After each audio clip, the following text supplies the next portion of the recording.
You think you've got my number figured out? A motive born in drought and brevity. And if I'm not the soul of your design, I blatantly decline your remedy. Don't box me in, don't, or I'll leave. I'd rather be a dreamer, I'd rather be free, I'd rather be a leader, I'd rather be a queen, I'd rather be a singer in a trashy cover band. I'd rather be a closer, I'd rather be clean, I'd rather be a poser in a magazine, I'd rather be pretty much anything else than your machine.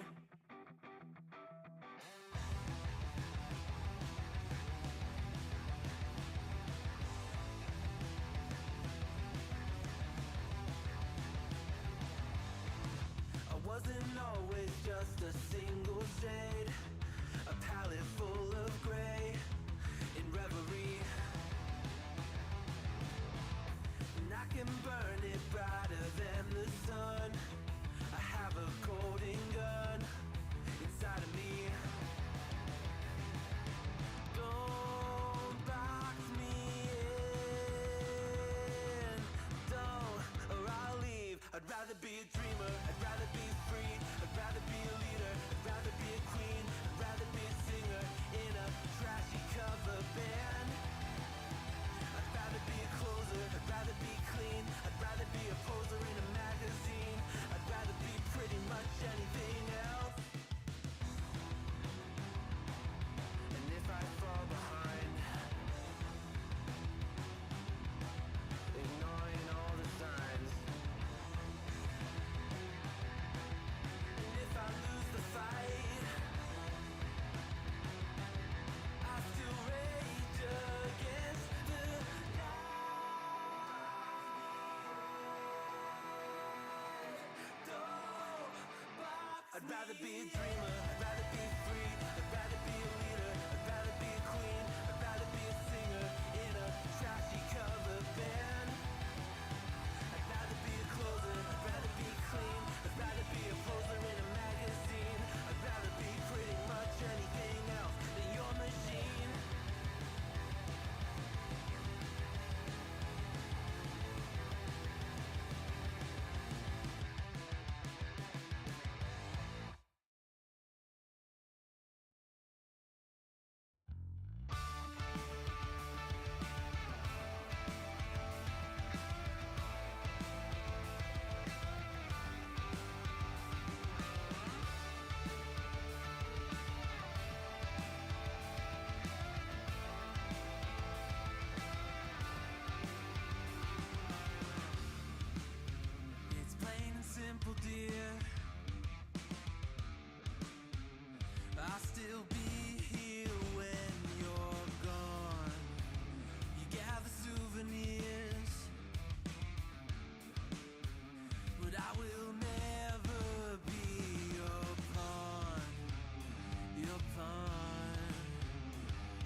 Welcome, welcome, welcome to the Wednesday stream. I hope everyone's having an awesome Wednesday. Welcome, everybody. Michael Hassler, welcome.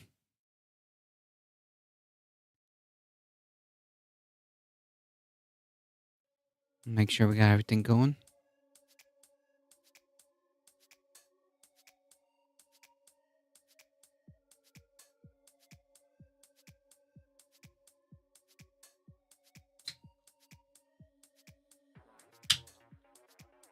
It has been quite the roller coaster of a ride these last few hours.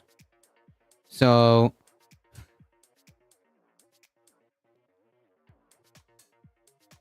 we were told that the tariffs are going to happen. Now they're on pause for 90 days. But tariffs on China are at 125% at this time.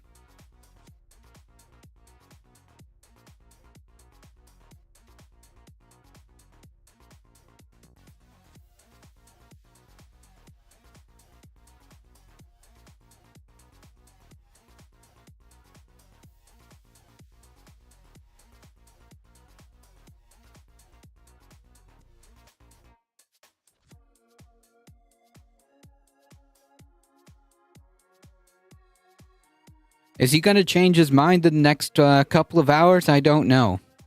But, you know, if there's something that markets like, it's instability. We'll see what happens tomorrow, the next hour. Who knows?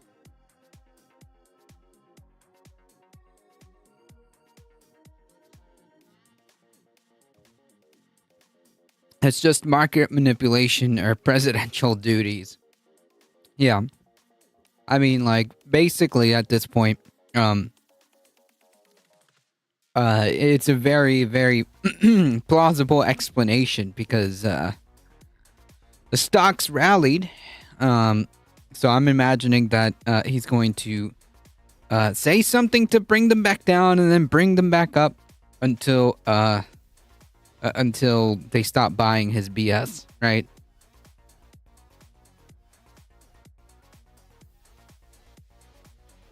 All right, folks, let's get started. We got a few things to go through, and I'm tapped out, folks. I'm tired. We're just gonna get through this and get on out of here.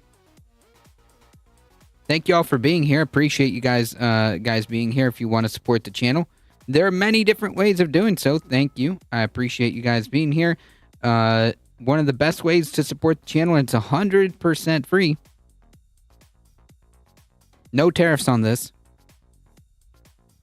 Is spreading the word. We're here Monday through Thursday, 5 p.m. Eastern time. One of the best ways to support the channel is lending me your eyeballs. Thank you, guys. Keep liking the stream. Keep subscribing. We're at 349 subscribers on YouTube, so thank you, guys. On the Twitch side, thank you for being here. We're at 2,582 followers. Can you believe that? Thank you, guys. If you want to support the channel directly, consider checking out the merch store and hitting that exclamation mark tip. Subscribe to the Substack. Join the Discord if you want to keep up with the channel. Also, there is going to be movie events. We'll try to make one happen this Saturday. If not, Sunday. We'll see what happens. Let's get started, folks. You know, if there's one thing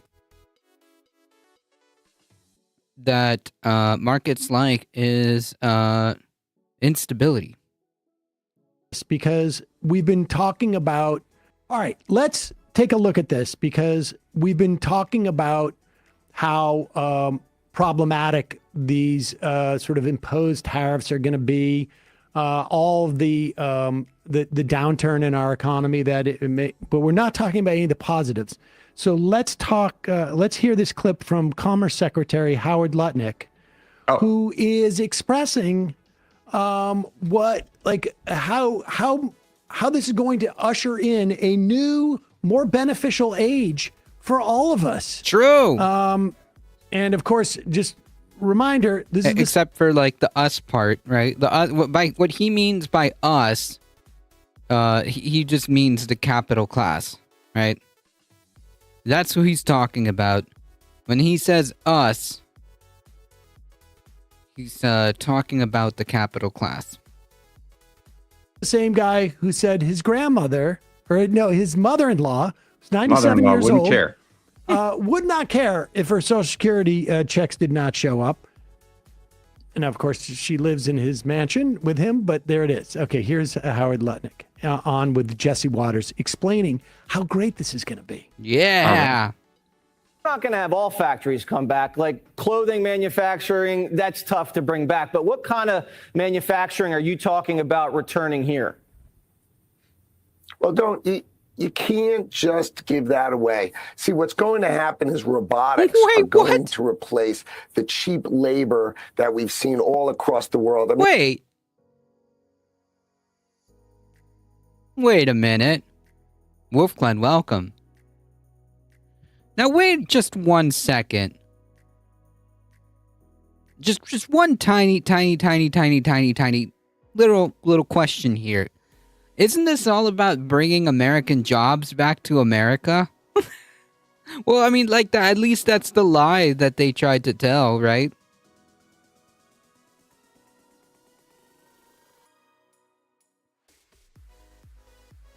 Fantastic. I mean, think of what our factories did. They went to the cheapest labor in the whole world, slave labor, cheap labor, the worst environmental conditions, polluting the heck out of it. And then we bring back those cheap products here and we feel good about ourselves because we don't see the pain. But the pain is in our workers. The American workers have been given the raw deal. And what's going to happen now is we're going to build factories and we're going to train and we're going to have trade craft. We're going to do the greatest set of training ever. And our high school educated people are going to train to do robotics mechanics. It's kind of like a supercharged BMW mechanic, you know, right. You just can fix those robots. You can build air conditioning as an example, but that's for a fab or for a semiconductor factory. These are great paying jobs that are Americans. We're going to have 5 million of those jobs coming. And America is going to retool. It's going to do manufacturing, and robotics can sew as well. You've never seen anything like what you're going to see. The renaissance of American manufacturing coming because Donald Trump is bringing them back. Yeah, he's bringing them back, but also like not. He's bringing back like robotic work? Question mark? Something work will set you free. He's driving them back $6 trillion. Trillion! Today, he's got committed to America. It's unbelievable. Welcome, Bipedal. Meet the new standard in sleep. This is Pod 4 Ultra. It's not a bed. It really is unbelievable. It is unbelievable in that it cannot be believed. So how long do you think it's going to take before we get 5 million jobs from high school students who are going to be trained to repair the robotic factories that are producing all of our clothing? Yeah, it's a nation of robot mechanics is what we're going to be. I mean, that is the best case scenario. How long? That's what he's selling as our sort of nirvana. Yeah. But it also because feels I think I feel like we're a couple of years off from that.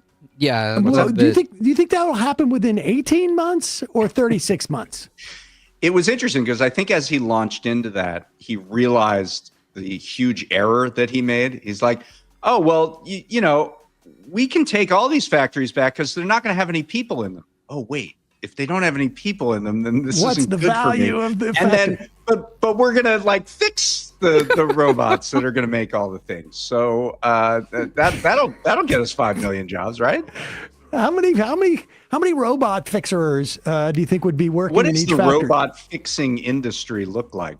And why can't the robots fix them? Like, why can't if the robots can sew and they can do all these other things, why can't they fix the robots? Well, too? but then there's going to be another person fixing the robots that fix the robots. Yeah, yeah. So we're going to move. There's going to be an evolution here, and believe me, it's going to be painful when we move from robot fixer to robot fixer, fixer. Right.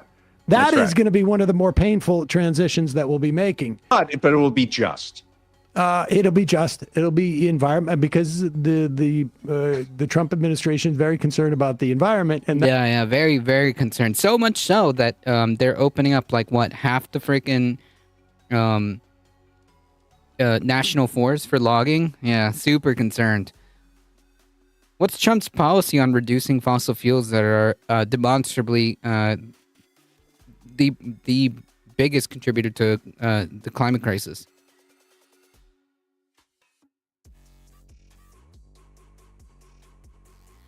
Heat, how's it going? Nobody will have to work at all. We'll all be in paradise finally. True. It's all thanks to the dear leader. that's what is going on here.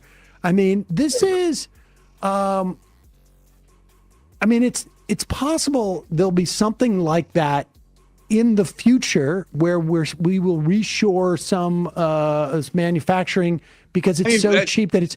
To an extent, that already represents certain, advanced manufacturing industries. Like, yes, one of the reasons why you see a reduction in manufacturing employment in the United States is that many things have been automated.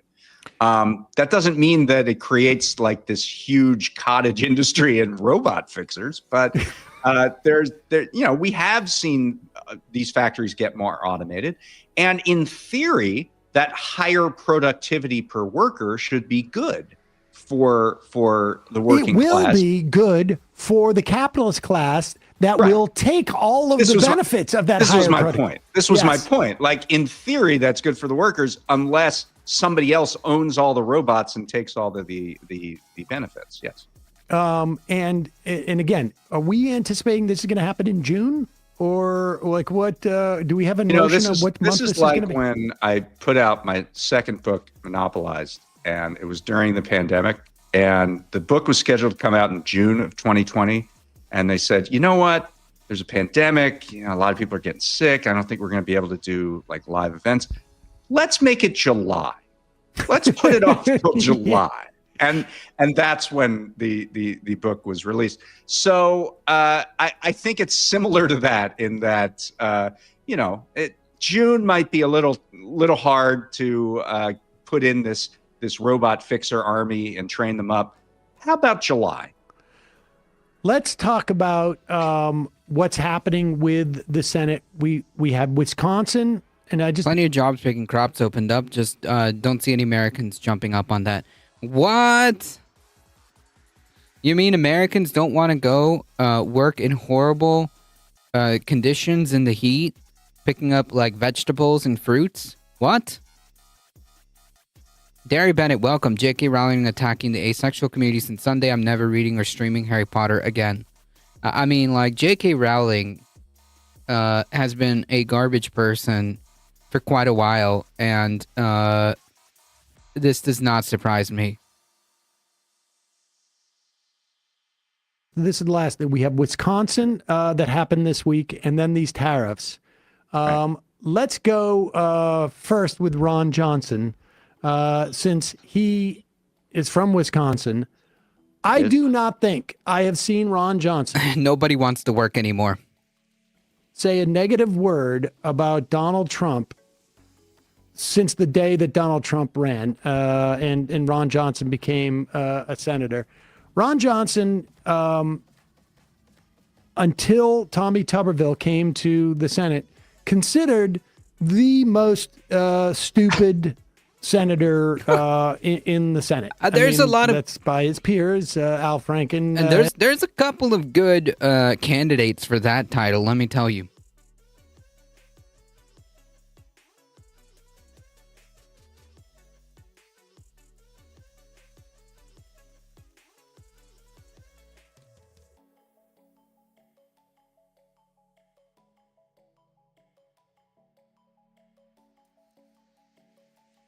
had mentioned this to us a while back. and I believe it. This guy basically admitted to being part of the scheme for the January 6th Right. without realizing it and blamed it on an intern or something in his office. But here he is. The one thing that can sharpen the mind is sort of like a near miss or a sense that you're headed down, that there's a waterfall in front of you in the boat. And here is Ron Johnson responding about Trump's tariffs. I'm concerned. I mean, the stock markets are concerned. I'm concerned. You are concerned about the stock market? Yeah, again, I don't have the president's strongly held belief that this is absolutely what has to be done. But he's president. I'm not. He ran on this, and I hope he's absolutely right. And if he's not, then what happens next? What can Congress Again, that's do? hypothetical. I can't. Yeah, that's hypothetical. He said, I just want to be clear. I don't have the president's strongly held belief that this is something that absolutely has to be done. That is like the most euphemistic way of expressing opposition. That you could possibly find. And then of course, like, what happens if he doesn't change? That's a hypothetical. I can't possibly get, that's complete conjecture. I can't possibly. Well, look, plan I for mean, that. Johnson comes from a Rust Belt state that has, some residual manufacturing in it. He's going to be most sensitive to, the anger and anguish that is going to come from this. Yeah, I guess so. Or maybe he just like doesn't care. You can buy thrifted books and movies, and none of the proceeds will go to Rolling. Stupider than Ted Cruz. I mean, like I said, yeah, there's a couple that can hold that title. Ted Cruz is definitely would be one of my nominees for sure.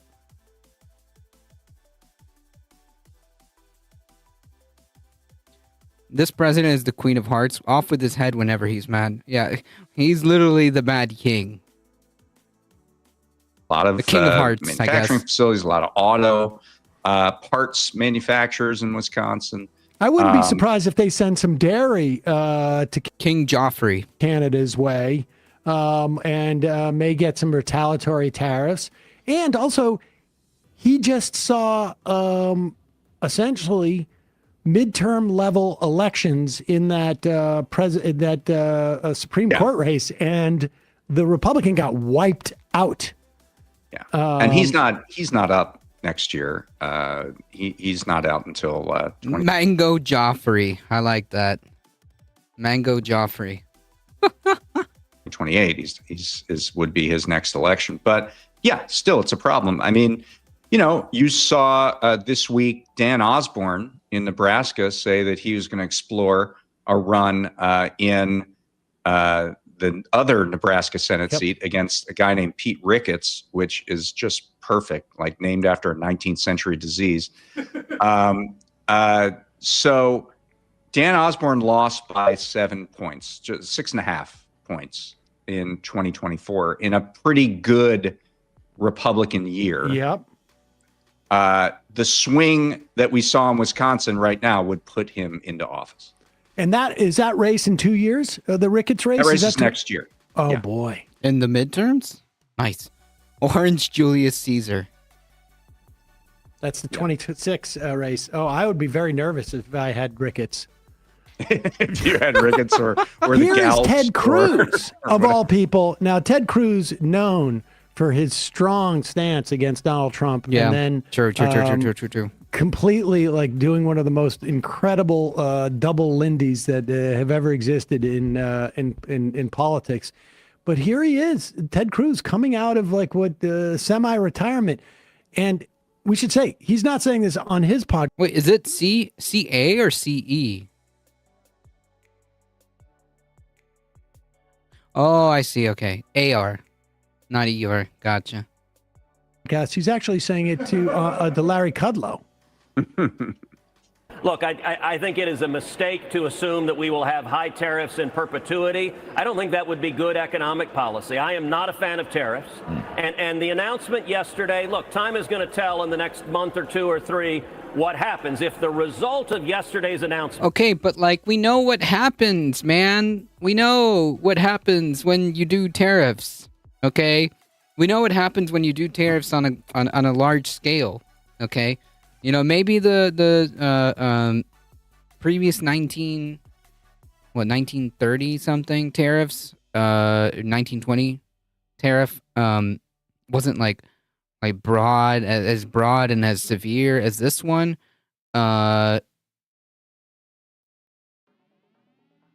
God, what is it called? The Smoot-Hawley.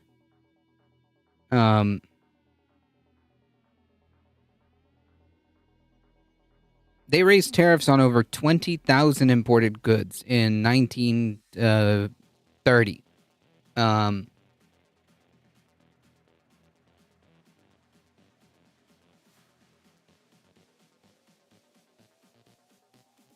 I don't think I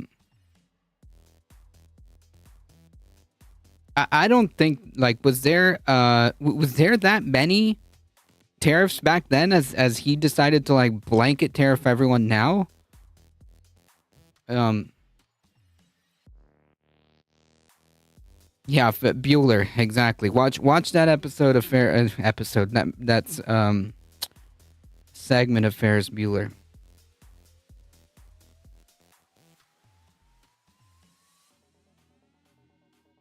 It's like we're living Groundhog Day.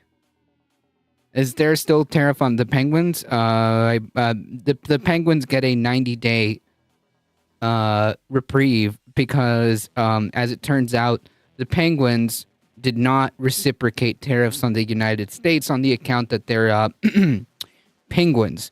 So they get a 90-day relief. Well, yeah, basically across the board, there's a 90-day relief. With the exception of China, who now has 125% tariff.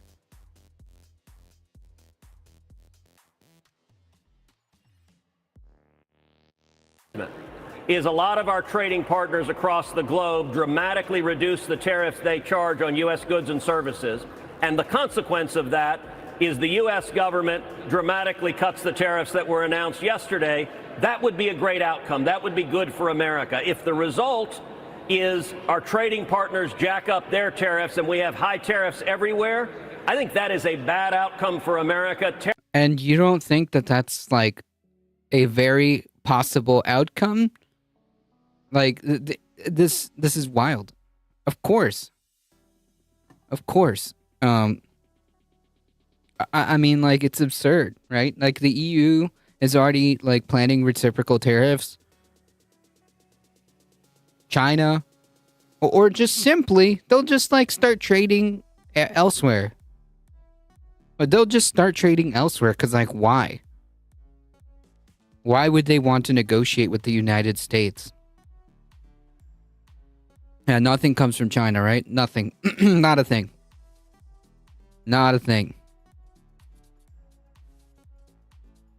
Every single effing thing at Walmart is from China. Oh yeah, prices are gonna freaking skyrocket. You thought the Switch, okay? We're looking at a really expensive electronics prices. Forget buying a new Switch. Forget buying a new computer. Forget buying anything that comes from China at normal prices. They've already started banning American liquor in Canada. Oof. That's a luxury item. We're talking essentials. Oh yeah, essentials?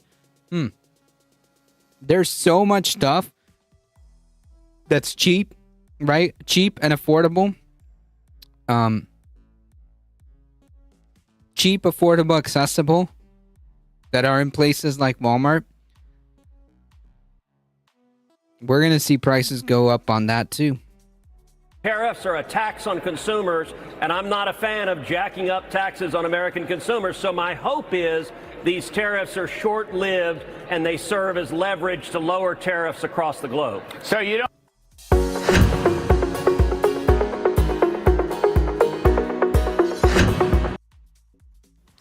So we know that the tariffs that they put on that document that they handed around was not really the tariffs. What are the chances are that somebody's just going to go into the White House and say, guess what? All of the countries lowered their tariffs, President Trump. And he's like, perfect. Okay, then we can lower ours. And they just take this as like a big win. Well, I mean, and again, I don't think we should look at these as tariffs, but if you look at what that this tariff schedule implies, it says essentially the only way to get to zero is to have balanced trade with every country on earth, and balanced in every context, not just an overall balance of trade, but but like that's literally like impossible, right? China's imposing tariffs on goods coming from the Trump states. Yep. I mean, it really sucks, and I'm part of that Switch 2 talk, but things are so much more dire than that. Oh, yeah, 100%. Like, we're complaining about the Switch, but, like, ultimately, ultimately, like, the broader conversation is, like, yeah, if you think, like, the Switch being $600 is bad, like, we're talking about everything. Towels.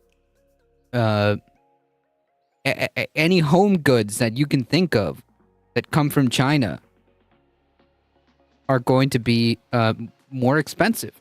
Like, as soon as like, this stuff kicks in, all these prices are going to start going up.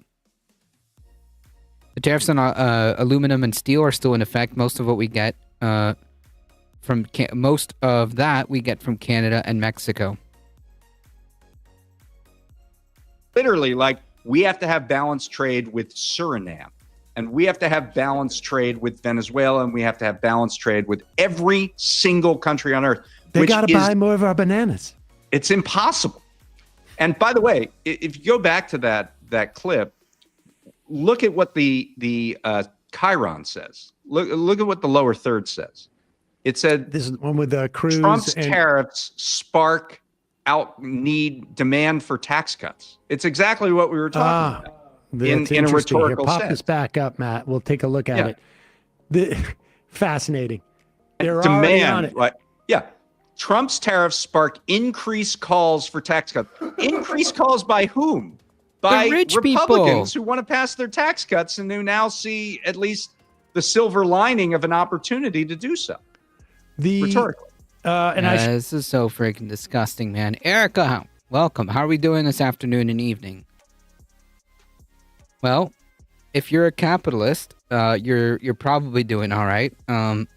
Given that the president is manipulating markets by eliminating tariffs and then putting tariffs, and some tariffs are high, some tariffs have been postponed till 90 days. I mean, like, the whole thing is a freaking racket. I've lived in Indiana for almost a decade now. A very, very small town in Indiana. Every year I'm surrounded by cornfields and soybean. I can't imagine what's going to happen to farms around me this year. Oof. I mean, report back. That would be interesting to see what's going on with that. You're going to be our eyes on the ground there. It is a clown show. Should say, though, I don't think Larry Kudlow has ever been on television, and he's had shows on CNBC and Fox where the Chiron doesn't say calls for tax cuts. Right. They literally have a macro where they're just like calls for tax cuts, and it's it's very easy on the Chiron operator. Yes, to take exactly. Behind the scenes. The Chiron operator has more time to head out and maybe get Larry a scotch, and doesn't have to. The Dow Jones went up 3K points today. Yep, right after he announced that he's pausing tariffs on a broader scale, except for China. Yeah, they kind of rallied. Okay.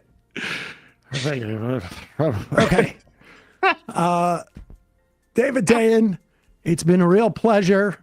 This was great. It was great to do the simulcast. Our people are happy.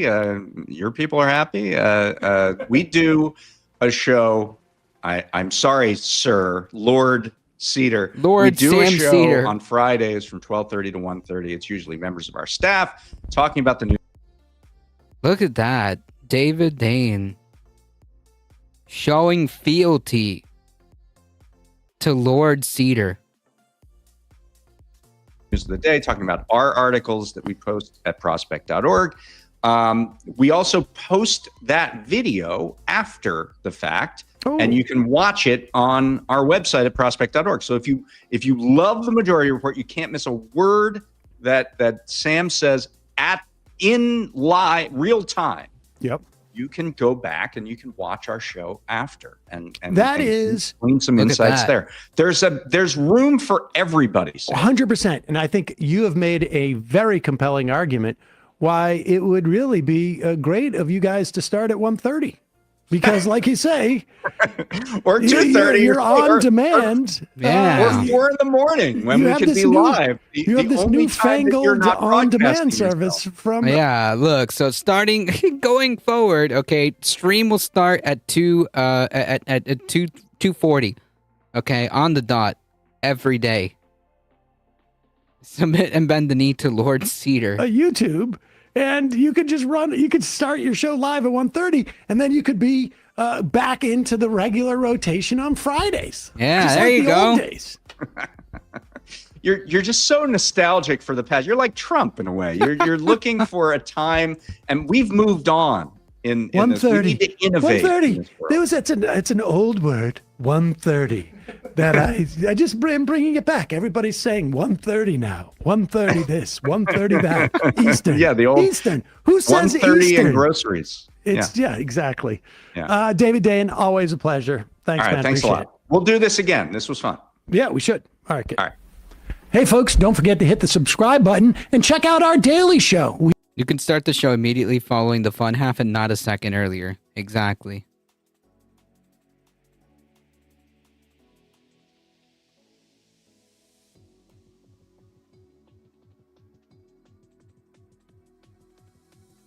Okay. So earlier, a couple days ago, not last stream, but the stream before, one of the YouTube chatters recommended this video to kind of get a in-depth explanation as to what is the math behind all of this exactly, because we've got one more article. Actually, we'll do this first, and then we will and then we'll do the other two articles. Trump suddenly backs off major tariff plan after days of economic and market turmoil. The president put a 90-day pause on higher import duties for dozens of countries, but hiked levies on China to 125%. Wait, better to start a few minutes before so they can raid over at the end of the stream. I wish. That would be like the most that would be the most ideal start time, okay? Like if I could start my stream exactly like right as they're ending, okay? That would be freaking beautiful.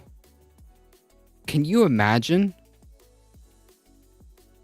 I mean, like, honestly, it would just be like a it would just be like, it would be a live, it would just be like a live version, okay? A millennial live streamer's version, right? Like, just kind of continuation of the vibes.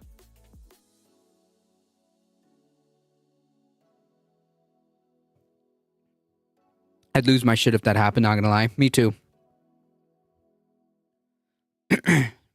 Me too.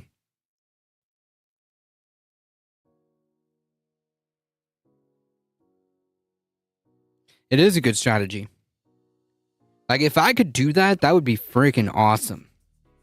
Maybe, like, I could take, like, a day off work and have a day where I stream on that time for that one day or like maybe just like shoot my shot a couple times, okay? Like throughout the year, reserve a couple of days where just I start at that time. But like also that's not the normal time of the stream, so it'd be like a one of or like a couple times of. So I don't even know. I don't know.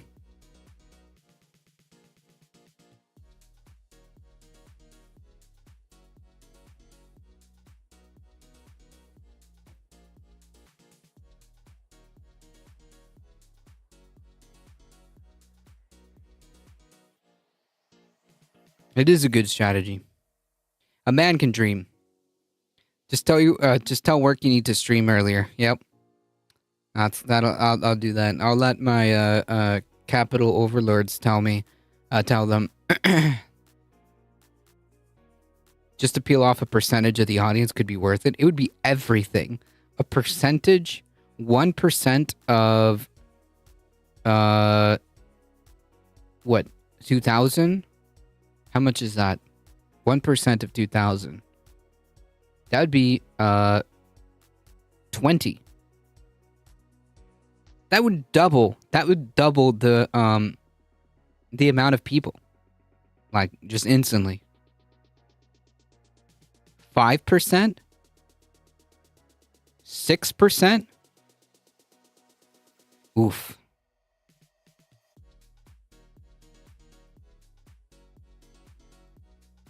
And I know for sure, like a lot of people that, a lot of the like the Twitch audience on the majority report would just be like overlap if they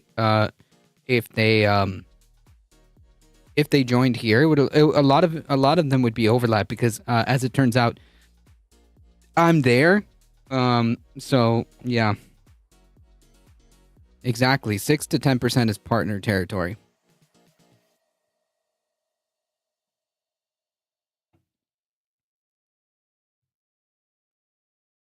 You know what's crazy? Even having like a small stream like this, even having a small stream like this, I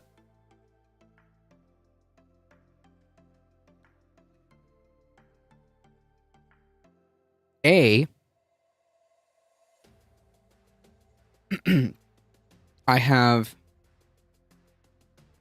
just a hair over 7.5% of the viewers in the politics channel. Just me. And as a overall broad channel,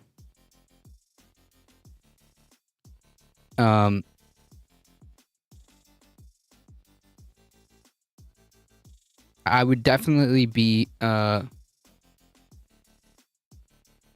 in the higher percentages.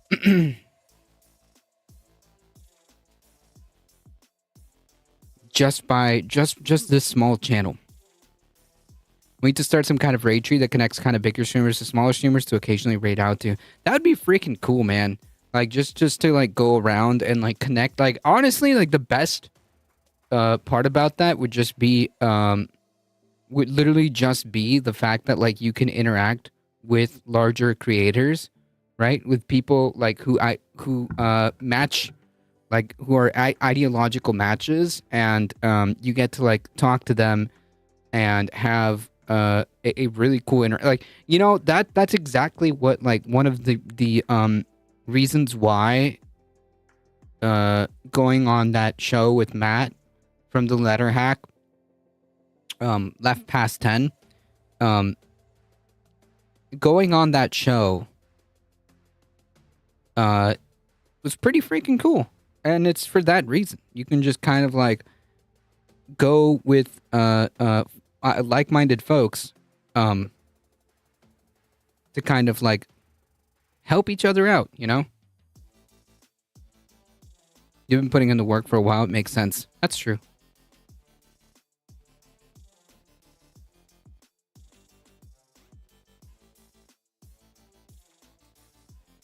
I have been here for a minute. For a minute and a half.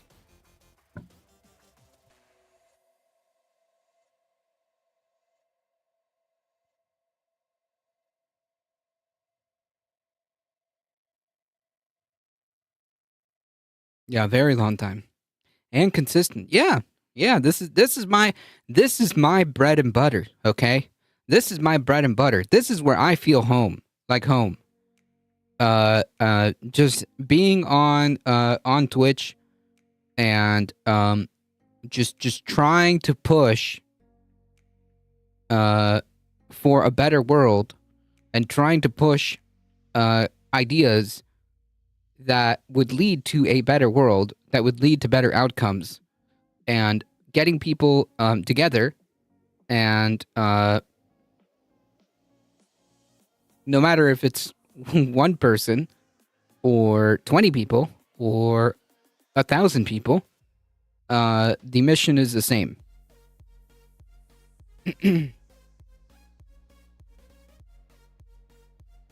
This is where I feel like home, so you can only stream for a couple hours a day at this point. We need more streamers who share these progressive principles. Yeah, I mean, I'm not like live 24/7, but like, you know, the more the merrier. The more people stream, the better as well. You know?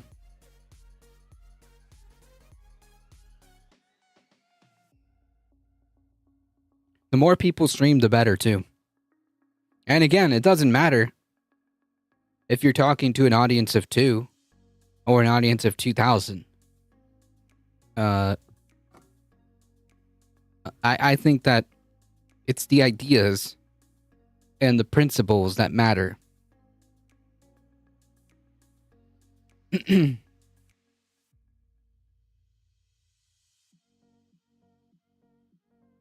Like, look at Very Nice TV.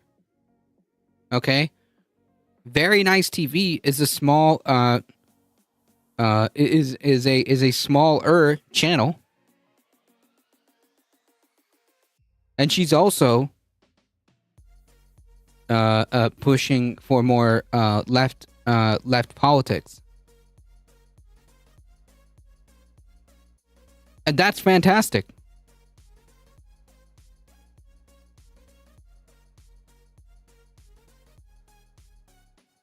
I'm literally on her team, much love, but we could use more.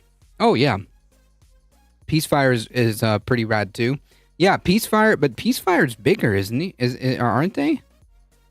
Peacefire is bigger.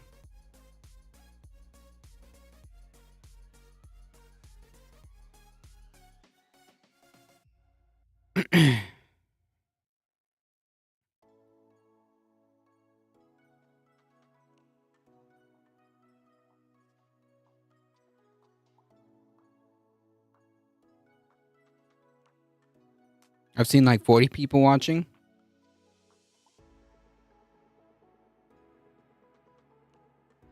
Yeah, okay, so they are a bit bigger. Oh, I'm just saying, like, I'm talking about, like, it doesn't matter if you're the size of a Very Nice TV or the size of, like, Hassan. Right? That's my point. Piece is big. Yeah, okay. I thought they were a little bit on the they're definitely larger than I am.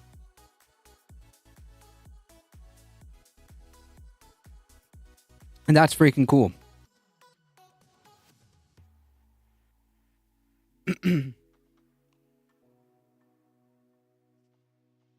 But yes, I do think that that's true. I think we need more people.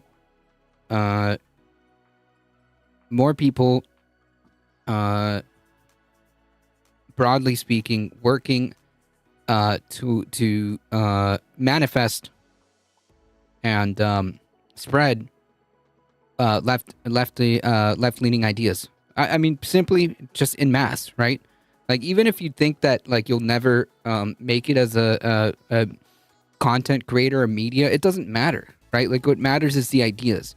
And if we have thousands and thousands and thousands of people talking constantly, whether it be on a stream, whether it be just making random YouTube videos, whether it be creating art and posting political art on social media, whether it just be doing tweets, Doesn't matter if your audience is one person or 1,000. I think that's important. If you have that ability, passion, time, whatever, then you should. I think you should.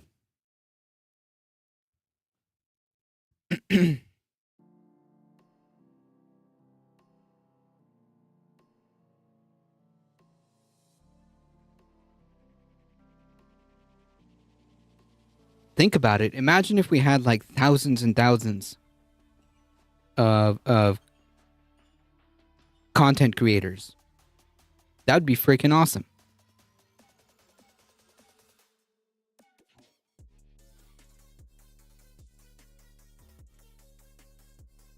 President Trump said on Wednesday today he was pushing for higher, he was pausing, little Freudian slip there, pausing higher targeted tariffs for 90 days for most countries, a stunning reversal in his trade war that has sent markets reeling. In a post on Twitter just before 1:30 p.m., Trump wrote that he came to the decision because more than 75 trading partners did not retaliate and have reached out to the U.S. to discuss some of the issues he had raised. But the pause didn't apply to China, which retaliated with 84% hikes. Trump instead raised duties for that country to 125% effective immediately. Where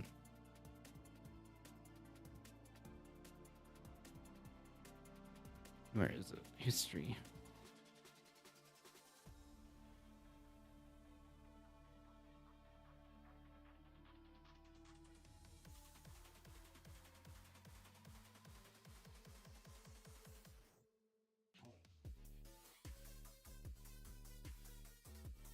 Here it is.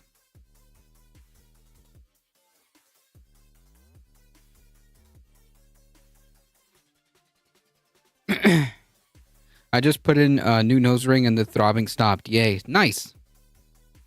How's this going to affect the supposed TikTok deal? I think it's been put on pause for a minute now. So we'll see when that pause is over. This is the I can't believe like this is how we're doing policy, but okay. The statement of the president, based on lack of respect that China has shown to the world's markets, I'm hereby raising the tariff charge to China by 125% effective immediately. At some point, hopefully in the near future, China will realize that the days of ripping off the USA and other countries is no longer sustainable or acceptable. Conversely, because I'm trying to sound smart, and based on the fact that more than 75 countries have called representatives of the United States, including Department of Commerce, Treasury, and USTR, to negotiate a solution to the subjects being discussed relative to trade barriers and tariffs, currency manipulation, and non-monetary tariffs, and that these countries have not, at my strong suggestion, retaliated in any way, shape, or form against the United States, I've authorized a 90-day pause and a substantially lowered reciprocal tariff during this period of 10%, also effective immediately. Thank you for your attention to this matter. This was ghost written. Yeah, there's no all caps. It's not on all caps.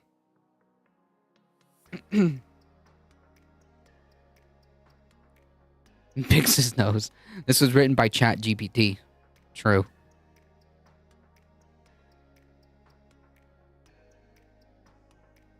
The trade war isn't exactly over. Oh, hey, come back. The trade war isn't exactly over, and the pause didn't return the world back to the time before Trump touched off global instability. A 10% across-the-board duty will remain in place for Canada, Mexico goods. For Canada and Mexico goods covered by the U.S., Canada and Mexico trade agreement will continue to have no tariffs, while products that aren't exempt under the trade deal will have a 25% tariff. Canadian energy and fertilizer products will have a 10% tariff. It's not immediately clear which countries will be covered by the pause, the White House did not say. Earlier Wednesday, the EU voted to impose fresh retaliatory duties, but those aren't set to take effect until next week. Cool. The separate tariffs imported on auto, steel, and aluminum will remain in place, Treasury Secretary Scott Bessent said later, while planned tariffs on items like lumber and pharmaceuticals are still on. It's not clear what prompted Trump to change his mind. Maybe the crashing stock market that he's trying to manipulate. Maybe that had something to do with it. He appeared to dig in just hours earlier, telling Americans to be cool in a Truth Social. But see, that is written by Trump right there. And he suggested that not long ago, tariffs could be permanent. But maybe not. But maybe are. But maybe some are. Who knows?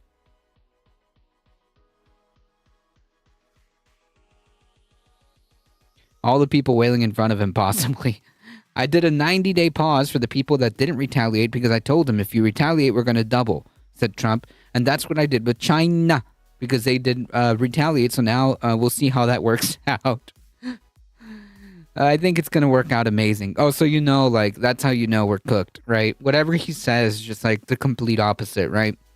Markets have been in stunning turmoil. Major stock indexes shed trillions of dollars in value, while alarming signals from the bond market set Wall Street on edge. When it falls at the time headlines suggested Trump would take the 90-day pause shot around the internet on Monday, markets briefly surged, and a growing number of business leaders and Trump allies have come out publicly against tariffs, including Tesla CEO Elon Musk. Markets soared on the surprising news on Wednesday, with the S&P 500 climbing more than 9%, of the tech-heavy Nasdaq closed at more than 12%, and the Dow Jones Industrial Average ended at 3,000 points higher. Among the biggest gainers, Tesla up 22%. Goldman Sachs lowered its odds of a recession, but said it could still forecast minimal economic growth and a 45% probability of recession given the remaining tariffs. Cool. China.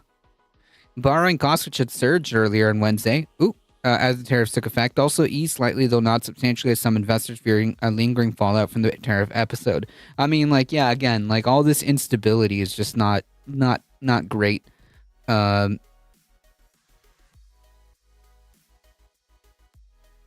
He gets his policy ideas from Twitter rumors.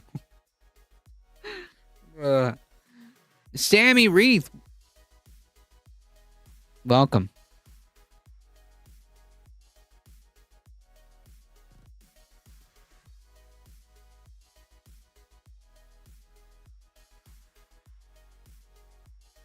Good to see some of the YouTube crew jumping over. The global markets recoiled last week as $6.6 trillion alone was wiped out, yet Trump and his allies had until Wednesday to double down, arguing tariffs were necessary to return manufacturing to the U.S. It won't. And fill the nation's coffers with trillions of dollars in revenue that could be used to pay down debt or offset tax cuts. Literally like the proposal from 1930s that literally did not work. But okay. After the news, the Treasury Secretary sought to make the about-face into a negotiating tactic. Instead, it was a way to scare countries into coming to the negotiating table by demonstrating how high the U.S. was willing to go. President Trump created maximum negotiation leverage for himself. Yeah, masterful gambit, sir. It's unclear how successful the U.S. will be at negotiating new trade agreements with other countries, given Trump's on-again, off-again threats over the past several months. Another way of putting this is, why would anybody negotiate with, a completely unhinged actor, right? There's no incentive to sit at the table with the United States at this time, right?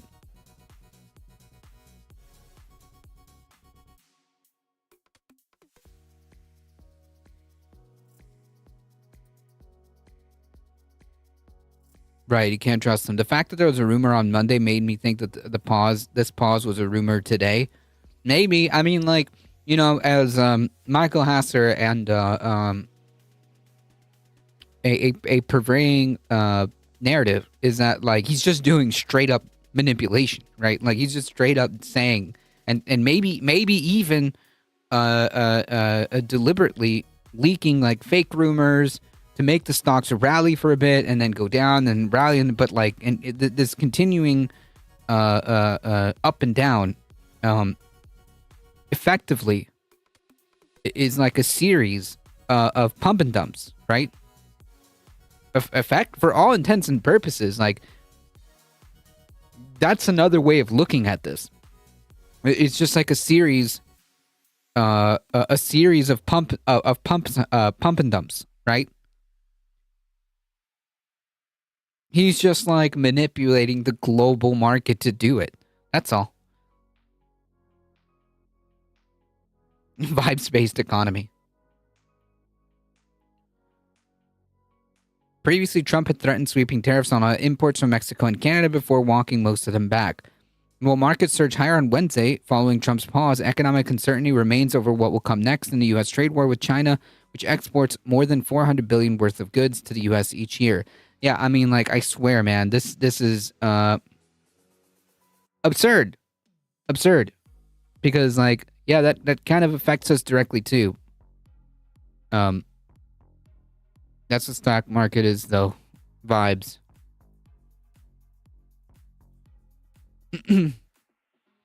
U.S. companies exporting their goods to China are also caught up in the fray after China increased its tariff on American goods like agricultural products and machinery, but the White House is downplaying that risk. What I'm certain of is China is doing will affect their economy much more than ours because they have an export-driven, flood the world with cheap export model. Yeah, and who buys that? Right? Like, and we don't manufacture, we buy.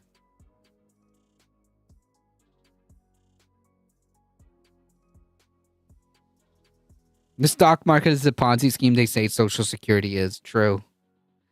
Like, the stock market is literally just like rich people's like vibes that day or that moment.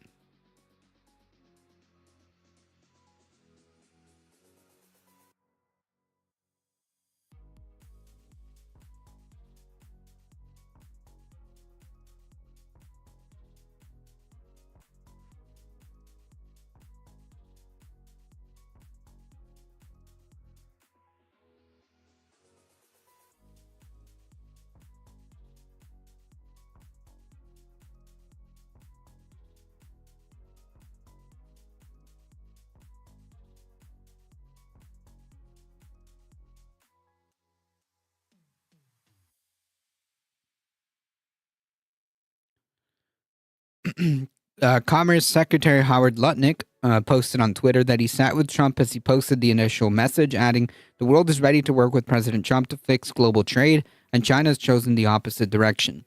The Trump administration will now face the daunting task of trying to negotiate dozens of potentially complex and intricate trade deals in a 3-month period. That is a huge task to negotiate simultaneously with that many trading partners over that many issues. Said Greta Peach, who served as a general counsel for Office of the United States Trade Representative during the Biden administration. We have tariffs, non-tariff barriers, and other non-trade related matters. All of those issues can get quite complicated quite quickly. Even with just a handful of trading partners, that would be a large undertaking. I think that exports to America only make up like 3% of China's GDP or something, kind of minimal. Yeah, like, okay. We're the ones that need really, like, we're the ones that need China. Like, this is what I don't get. Like, this doesn't make any sense economically, because more and more I'm convinced that you can't look at this from an economic kind of sense. Like, China doesn't... We need China more than they need us, if that makes sense. They're the ones that manufacture everything that we buy. They've got all the leverage.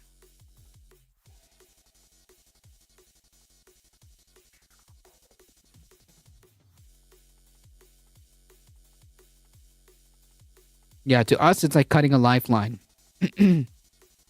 In short, this equation, derived and published by the Trump administration, combined with their own numbers, nothing to do with me or anyone else, predicts that there will be over 10% inflation on all goods imported into the US as paid by US consumers. Their numbers, their equation. Let me explain. I'd like to see the chart if you have it. I think you can, for the most part, see it. Those with good eyes, with bad eyes. Thanks a lot. One big, beautiful chart. We love charts, don't we? I think you better take it with you. It's not going to last very long. 2 days ago, Trump had a big press event to celebrate Liberation Day where he waved around some physical spreadsheets, which obviously caught my eye. And watching the footage, I'm like, it looks like the second column is just half the first column, but with a floor of 10%. So of course I went and found them online, put them into an actual spreadsheet, put in a formula, and yes, the second column is just half the first column, but with a minimum of 10%. I was like, that's interesting. I didn't put any further thought into where those equations come from. I'd satisfied my curiosity for the time. Charts and graphs. Next day, the Trump administration, they know how to get me. They released an equation. They're like, this is the equation of where those percentages came from. And I was like, okay, fine, I'll do it. So I had a closer look at the equation, and I'm now qualified to talk you through it. This equation does indeed calculate all the values in that first column of the spreadsheet Trump was waving around, which means it represents the tariffs charged to the USA, and I quote, including currency manipulation and trade barriers. Except it doesn't. That's not what that is. This is not calculating the tariffs other countries are charging the US. This is calculating the tariffs the US would have to charge other countries in order to get trade balance. For example, last year, Australia bought from the US $34.6 billion worth of stuff. And that's US dollars, not the local dollary-doos. At the same time, the US only bought $16.7 billion worth of things from Australia. So from the US's point of view, Australia gave them more money than the US gave Australia, to the tune of a $17.6 billion trade surplus. And surplus sounds positive, it just means Australia bought more things from the US than it sold. Now New Zealand is the other way around. Very similar country, I would say, not everyone would. And Australia bought from the US $4.5 billion worth of things last year. The US, however, bought $5.5 billion worth of things from New Zealand. So that means the US is running a £1.1 billion deficit, a trade deficit, which sounds bad, just means the US bought a lot of, I don't know, New Zealand wine. But let's just say hypothetically it was bad and the US wanted to balance out its trade with New Zealand. It would need to reduce the amount it imports from New Zealand by 19.6% to get back down to parity. And that is what this equation tells you. On the left-hand side, that triangle is a delta that represents the amount of change. The tau, the T-looking thing, represents tariffs, and the I just means for one specific country. Country I. So, for example, we'll stick with New Zealand for now. So this means New Zealand wool, probably. The formula is calculating the change in tariffs the US would have to charge country I, New Zealand. And that is to achieve trade balance. On the right-hand side, we work that out. X is the amount the US is exporting to that country. M is the amount it's importing from that country. So the difference is the trade imbalance, although wrong way around. Get to that in a moment. Underneath is where it gets fun. M is still the imports, but epsilon, the E thing, that represents the elasticity of demand for the imports going into the US. And the phi symbol, that represents the price pass-through of tariffs. That's a ratio of how much of the costs are passed on. Okay, so we'll break it down with an example. Let's say the US is importing a bottle of wine from New Zealand that would normally sell for, I don't know, $100. And the reason it's $100 is tariffs are currently 0%, that's our baseline, and demand is 100%. But then tariffs go up by delta tau, let's just say 20% for argument's sake. How much is that going to change the price? Well, that depends how much of this increase passes through to the customer. That was our symbol phi from before, some ratio. Let's say hypothetically it's a quarter, so prices go up by 5%. What's going to happen over here with demand? What's that going to be? Well, that depends how elastic demand is. That was our epsilon from before. And we could say hypothetically demand is 4 times whatever the percentage price change is. This does of course assume the elasticity of demand is linear. I looked up a much more complicated model from a research paper. There's your demand curve and you've got 2 different supply curves because there's what the manufacturer are actually getting and then there's what the consumer's seeing because of the extra tariff. Tau, we move to this point over here and you can say it's linear, but what they've done is a bit of a oversimplification and that's going to be a theme. But we should now just remind ourselves what we're trying to do. If you take all of your imports and subtract your exports, That's your trade deficit. And if you divide that by the imports, that's the percentage imports have to go down. This is the reduction in demand required. Oh, and that's what we've just worked out here. So there's our equation. And if you move the fine epsilon under here, rearrange it like that, this is exactly what the Trump administration were using. But of course, it's much more complicated than that. The diagram I showed you before is actually from a paper that looked at what happened after Trump's 2018 tariffs. Joint publication between the Federal Reserve Bank of New York and universities Princeton and Columbia. And this is the sort of detail you want to go into when you're bringing in tariffs. Look at this analysis. It's factoring in other things like how the price is going to change relative to demand. It's looking at possible reciprocal tariffs that come in. Like this is what you should be doing when you're planning tariffs to impact your economy. This level of detail. And we know they didn't put in that detail because on the Office of the United States Trade Representative page, they give all their working out and logic behind it. And there is our equation. And there is none of the detail we would like to see for something this complicated. They do admit that actually it would be very complex. I mean, if not impossible to do exactly, and that's true. But they just don't bother. They just decide to proxy it by this equation. Now, I've seen the discussion online that maybe this was generated by ChatGPT or something like that. I can't comment on that or even the economics behind it, but I can talk about the maths of the equation. For a start, the M and X are the wrong way around. You should be subtracting exports from imports. So Then add greedflation. I mean, it's just technically a negative coefficient they've put in there, but also at the same time, they've said epsilon is less than 0, which mathematically is very funny because epsilon normally means something else. But in this context, maybe that means demand goes down when prices go up, and so that would kind of cancel that. It's just all very odd. And there's one more thing that really bugs me. Hey, Editor Matt, can you crop me down and move me right over so the bottom of the equation is right there? Okay, excellent. There's these asterisks. What are they doing there? I'm done spending an obscene amount of money on takeout every week. Done. I'm getting back on track with Factor. Fresh, never. So here's the thing about an asterisk in mathematical notation. It's not how you would write. This is basically undergrad level econ. This is the level of excellence that is our government now. Multiplication. I mean, we understand it to mean multiplication, but that's because sometimes if you're using a keyboard or a number pad or something that hasn't got a multiplication sign, you use the asterisk as a replacement to mean multiply. So actually in Excel, you'll use an asterisk to represent multiplication, but it's only really used in terms of data entry. You use it when you're telling something to multiply. You never use it as a symbol to represent multiplication. For that we have the multiplication sign. Or some mathematicians obviously get quite lazy, so you'll see in more advanced maths, you won't use the multiplication sign anymore, you just put two characters next to each other. Or you'll use a dot.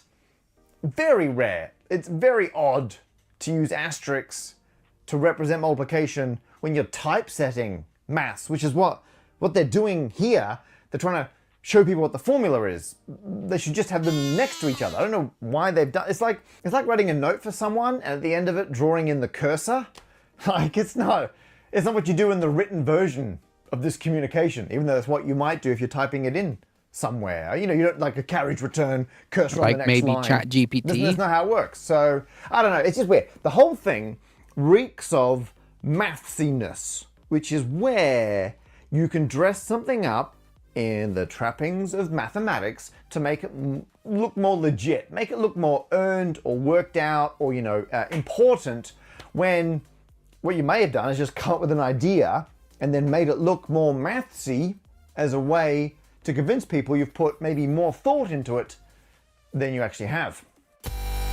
And it gets worse. I didn't just pick the values of phi as a quarter and epsilon as 4 at random. Those are the values the Trump administration used. And if you put them together, guess what happens to 4 1/4? Boom! They're gone! That phi and epsilon cancel out. It's like they're not even in the equation. Turns out this column is just the trade deficit as a percentage of imports. That's it. It's that simple, except it's not applied consistently. And I know that because I looked up the data.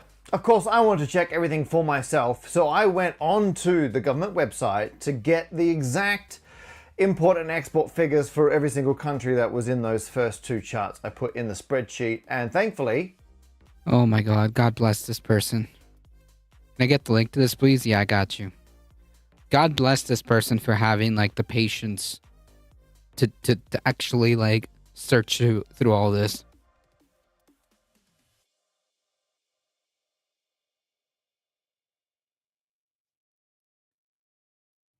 Like, for me, it's like, look, this was a ridiculous plan from the beginning. None of it made sense from the beginning, so like that's basically where like I begin and end. But this guy is doing like the reverse engineering of why this is bullshit, basically. Each page for those countries, there's a section at the bottom which follows a very similar format. So I pasted all of those into a text document. I could have done some kind of complicated scraping things, but for 50 entries, it was quicker to just do it manually. Because the sentences had all been generated algorithmically from their data, they were all very, very similar. So I could use find and replace to take out all the common bits and turn them into tabs, which meant that I could paste them into Excel, a little bit of tidying up, and there were 4 countries I couldn't find the data for, like Serbia and Tunisia and a couple others. I then had all the data, official government data, from the same department as the equation for 46 of those countries. It means I can now go through here. This has got all the countries in the order they appear on those printed out charts. It's got the 2 numbers that were printed on the chart.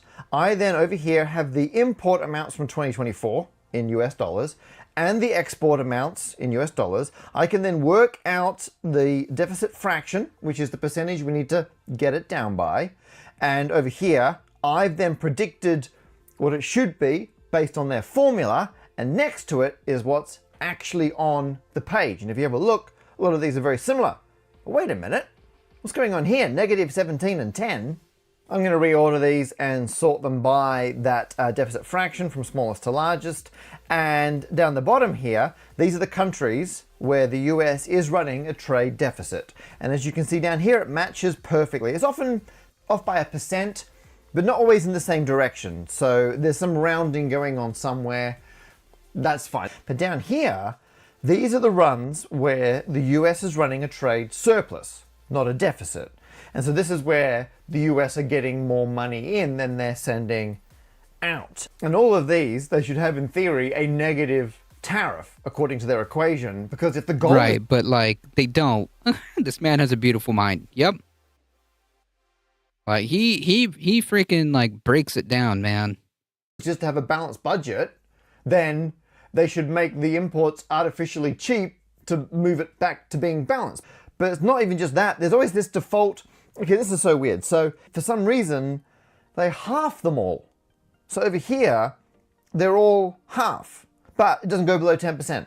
So what's interesting is 17 halves to 10, 20 halves to 10, and then 30 halves to 15. And from then on, you get the halving effect. And that half amount is apparently here, the USA discounted reciprocal tariff. So, I mean, I'm not gonna say they made up the epsilon equals 4, phi equals a quarter, but they're numbers that have come out of nowhere.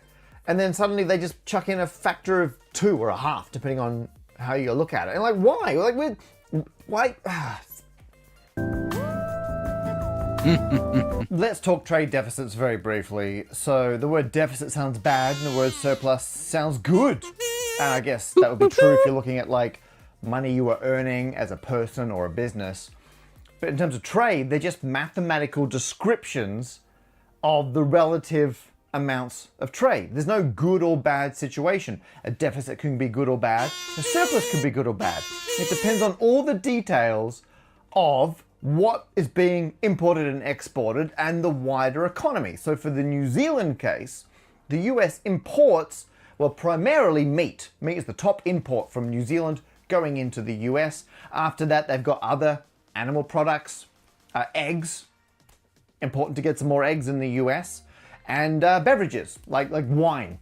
So that's what is going from New Zealand to the US. what's going from the US to New Zealand? Well, aircraft, spacecraft, machinery, nuclear reactors. It's a totally different type of trade, like completely different items. And now you stop and think, well, hang on, why is it important to import the same amount of wine as we export aircraft? Like, why should those two things be the same? You got to look at everything separately. You might think, well, hang on, the wine imports make a difference to our local wine production, and maybe there are reasons to have tariffs to fine-tune your local wine production, or maybe How many sheep for a Boeing?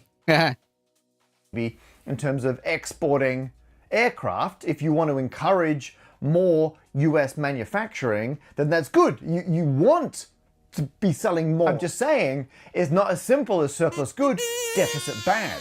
So in conclusion, these tariffs are being sold as reciprocal tariffs, but they're not. They're not reciprocal tariffs. They're the tariffs you would need to balance trade. And that in itself is being sold separately. If you don't listen to what Trump said, but you read what was put on the website, that's been sold as good.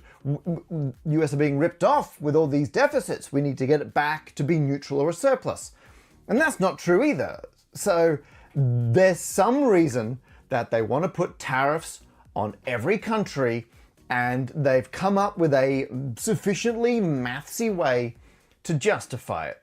And finally, speaking of tax on the American people, we'll use their exact wording from their website. How many eggs for a Boeing?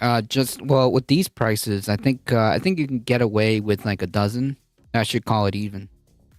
They talk about what the unweighted averages are across all the countries, and an unweighted average in this case is meaningless because you can't average percentages because they're percentages of different amounts of things, has to be weighted. But they do tell us, weighted by imports, as it should be, the average across the entire globe is 41%.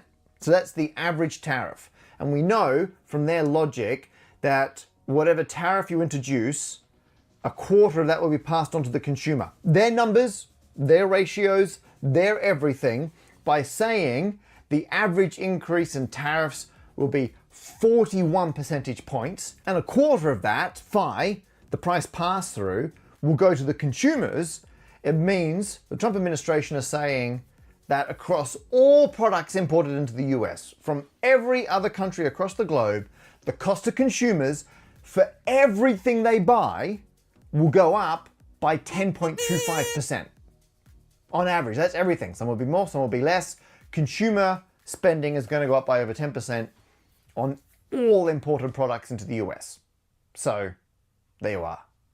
Do you believe Americans can afford higher prices because of tariffs? They're not going to have higher prices. What's going to have, and who's going to have higher prices, is China. China. And all of the countries that have been ripping us off for years. Both those things are wrong. None of that's how that works. But it's just funny that on one hand they say tariffs won't put prices up and they're going to combat inflation. On the flip side, they are saying everything's going to go up by 10.25%. Yeah, I mean,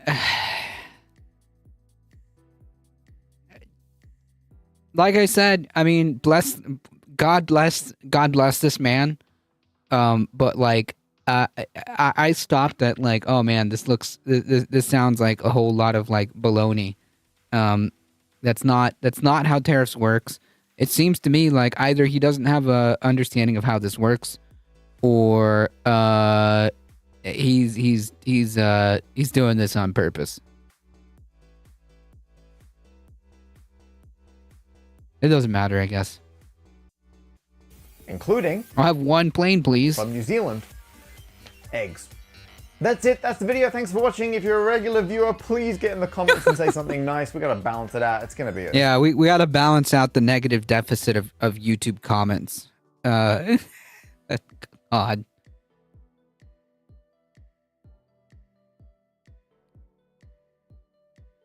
So there you have it. TLDR, it's loaded BS.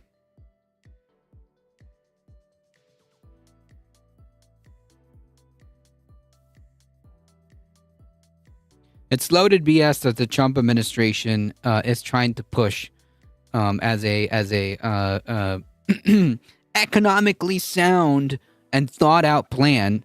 Yeah.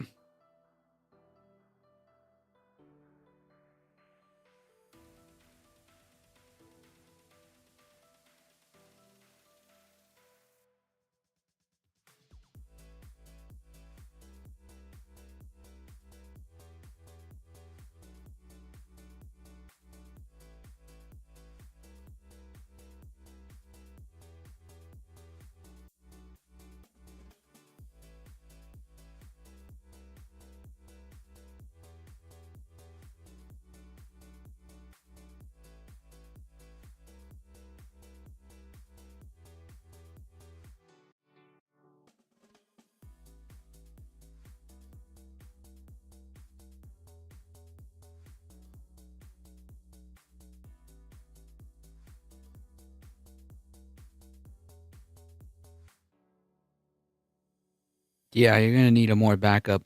Cosmopolitics, welcome. Hey folks, if you have a second, please go check out Cosmopolitics. Go follow her.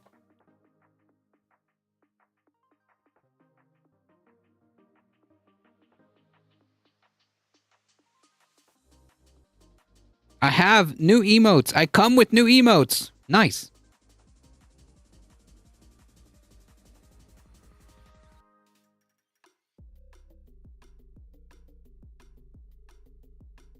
Very nice.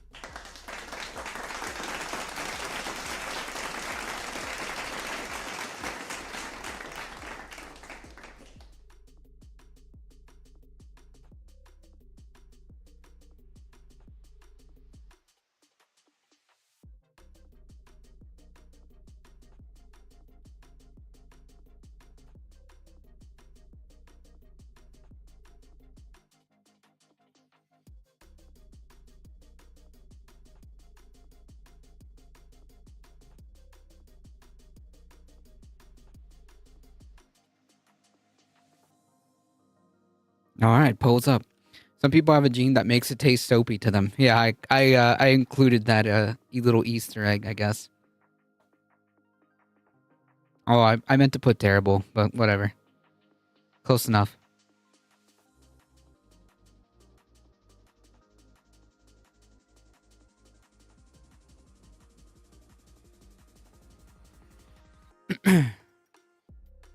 I grow cilantro. We have a pretty decent cilantro operation here.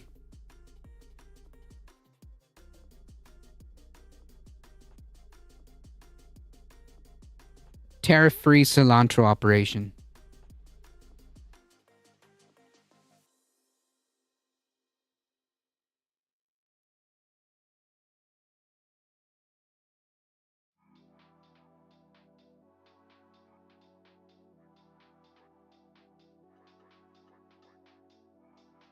He put bad and I shall never forgive him.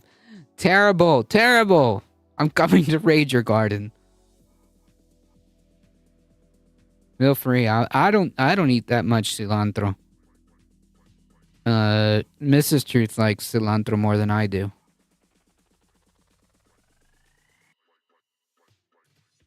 It's funny because like I have such a bland palate. You know it's getting close to 7 o'clock when I start talking about food because I'm getting hungry. I have such a bland palate. Yeah, there you go. Like just give me like chicken nuggies and like that's it. Right? Like give me like rice. Give me like rice and chicken and like that's about it. Okay? And you don't even need to do much to the chicken. Okay? Yeah, it's already almost that time. I'm eating chips and salsa. That's a good opener. But like I don't add like a lot of stuff to my food. Some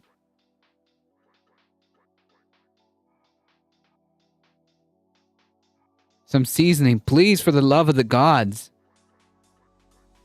I mean like my seasoning is like salt and like garlic and like onion powder and like that's about it.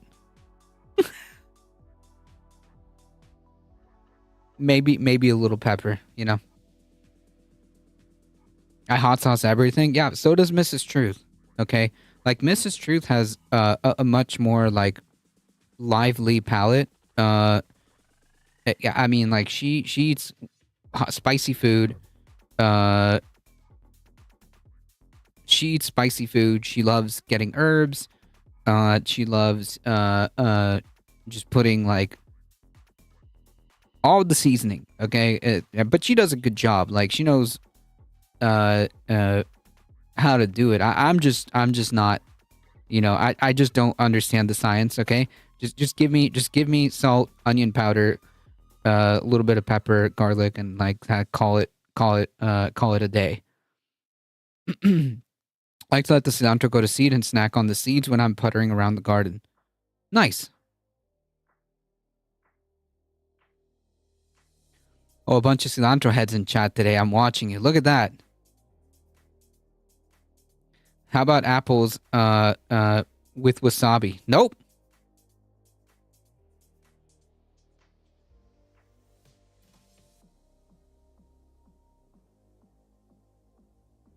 Yeah, don't ask me to season your food because I'll just put like the most blandest stuff on it.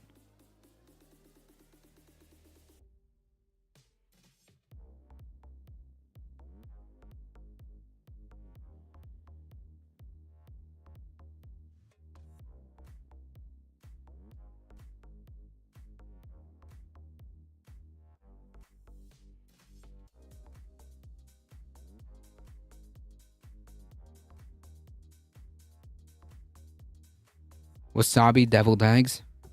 Nope. Is wasabi sauce spicy? I can't remember.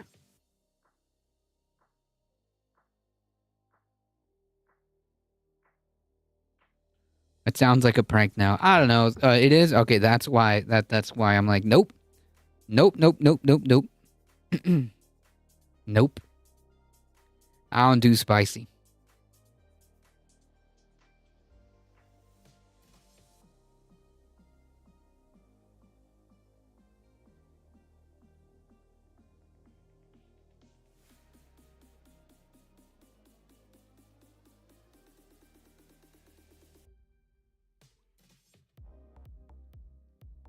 I like spicy if it's tasty, just not a burn for burn's sake. Nah, I just can't do it. I just can't do it.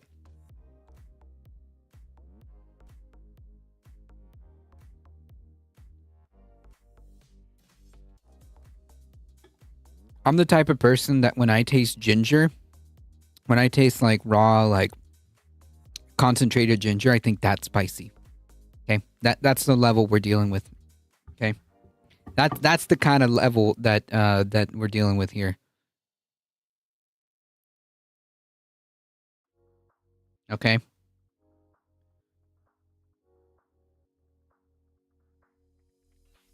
I live in the burn. Taco Bell makes my upper lip sweat. Nope, I'm good.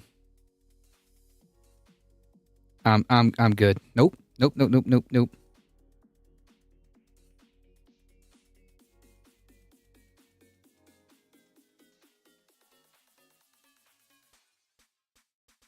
Look, if I have to turn in my Latino card to the nearest embassy, I will.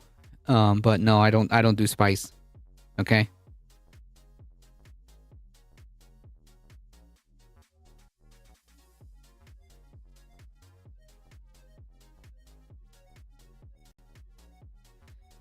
And what's really funny is my dad loves spicy food or like spicy peppers.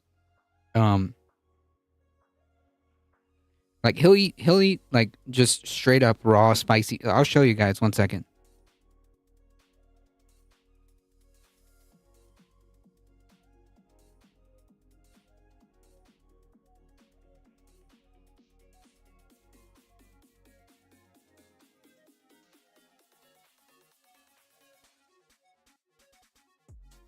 He eats these little things raw. And are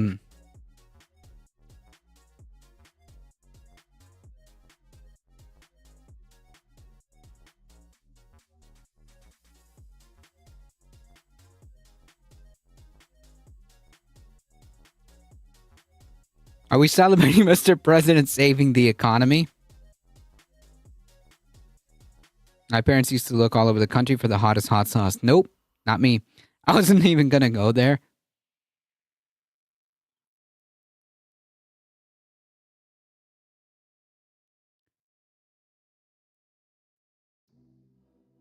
Dude, we're winning so much, I'm actually tired of winning.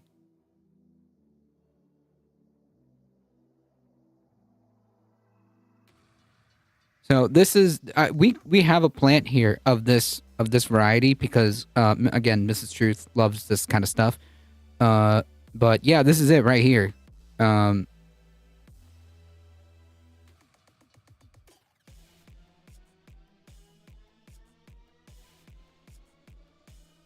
And of course, since my dad's from Guatemala, yeah, this specific like type of pepper or chile is very, very prominent there.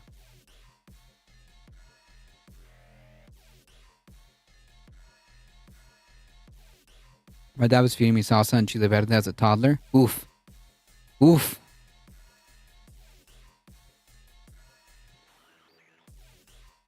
So yeah, this is what he eats, just like straight up.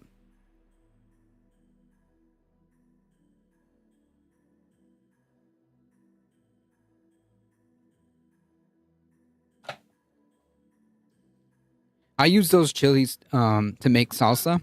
It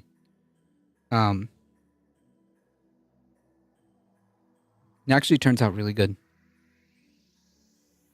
But my ability to actually eat it is very limited.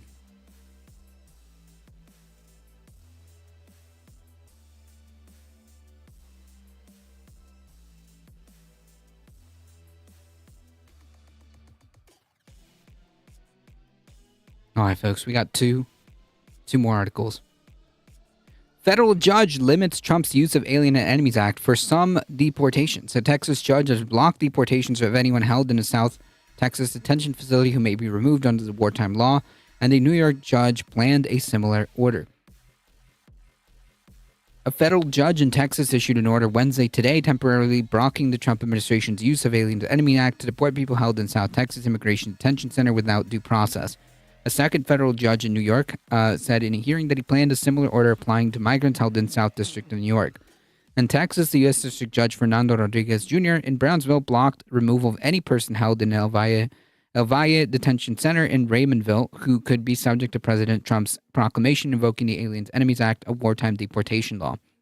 District Judge Alvin Hellerstein in the Southern District of New York said he would issue a temporary restraining order on Wednesday blocking the Trump administration from deporting without proper notice and hearing any Venezuelan migrants that the administration has said are removable under the act. Trump invoked the Alien Enemies Act last month after declaring the Venezuelan gang Tren de Aragua an invading force.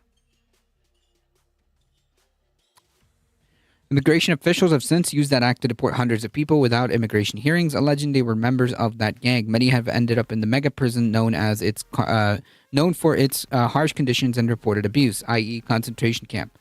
The judge made their decision in separate habeas petitions filed in Texas by the ACLU and the ACLU of Texas, and in New York by the ACLU Foundation. They followed the Supreme Court decisions on Monday, allowing the Trump administration to deport men it alleges are members of Tren de Aragua gang under the Alien Enemies Act. And again, since there's no due process, it just means looking too brown.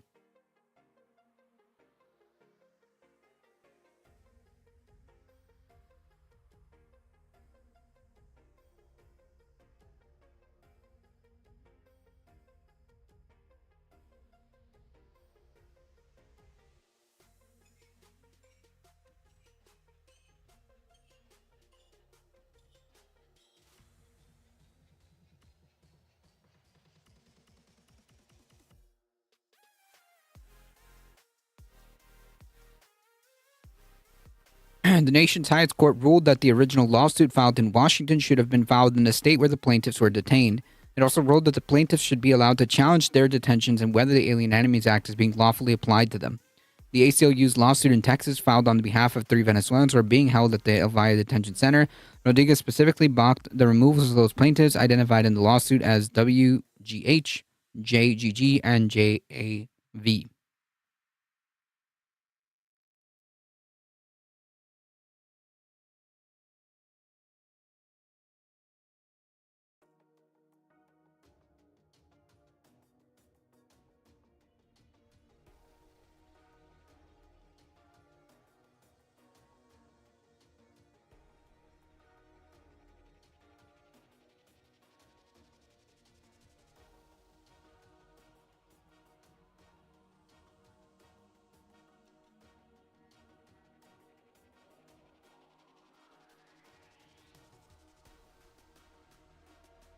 Peter Griffin has entered the U.S. government, or I guess he was the one being profiled. Yeah, well, in this case, yeah, the "it's okay, not okay" meme. Yeah, basically. But also, he also blocked the Trump administration from removing anyone currently housed in Elvira Detention Center identified by the government as subjects of removal under the president's March 15 proclamation targeting members of Tren de Aragua.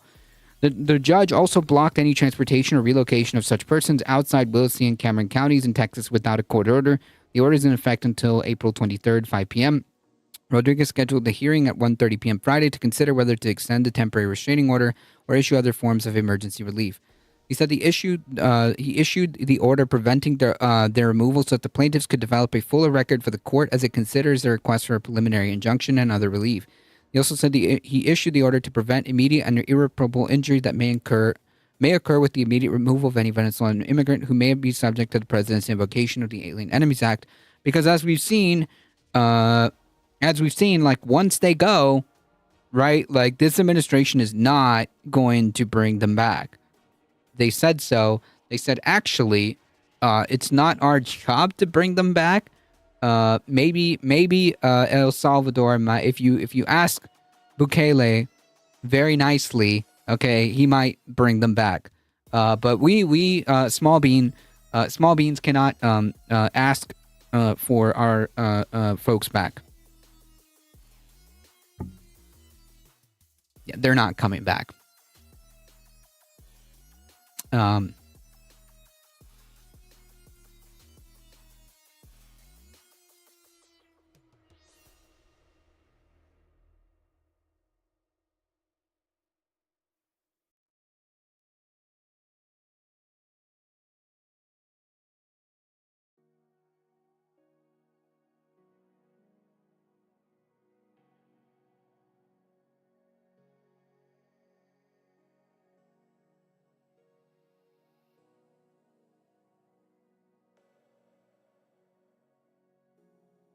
Dreams fade away and all hopes turn to dust or something.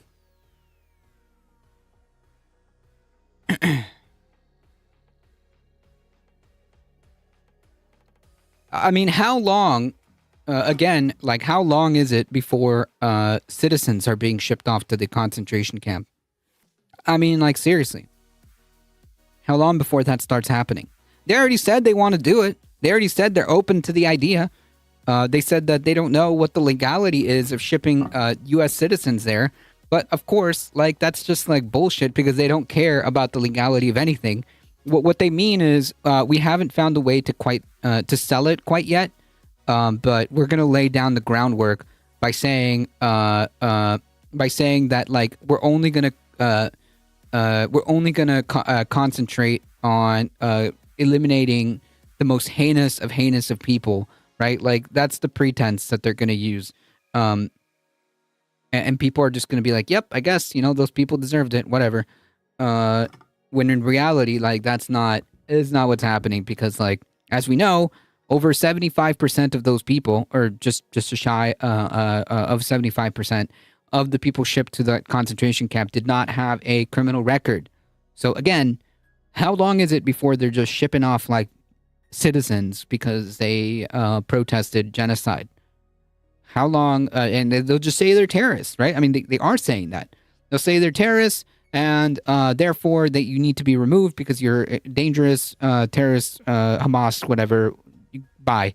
And, like, that's it. That's all they need because there's no due process, right? There's nothing really stopping them.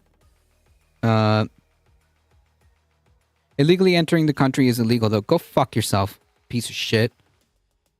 As a matter of fact, like, even if it was like an actual criminal offense to come through the country illegally, which it's not, you still deserve due process, right?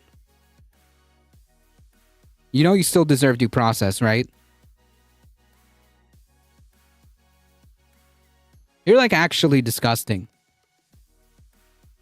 You're actually disgusting. It is actually like amazing how, like, disgusting people. It does actually go fuck yourself. It is actually like astounding how, like, disgusting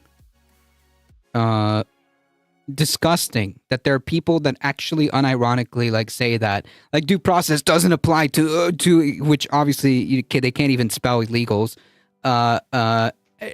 Due process doesn't apply to illegals. Yes, it does. What are you talking about?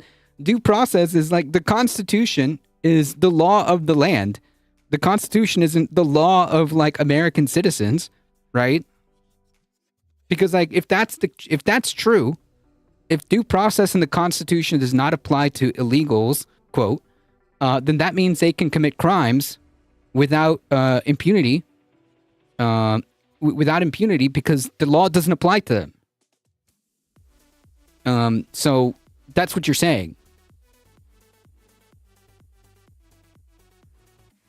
That's literally what you're saying. You're saying that like they're actually like they can just commit crimes and do whatever they want here because the laws don't apply to them. Because the Constitution doesn't apply to them. That's what you're saying. But of course, you're too much of a moron or a hateful idiot. It's just plain disgusting. Like people like you, like are disgusting. Okay, people like you are disgusting, and history will not look kind to you. Okay, history in the future, okay, would not look kind to you. Would not be kind to you.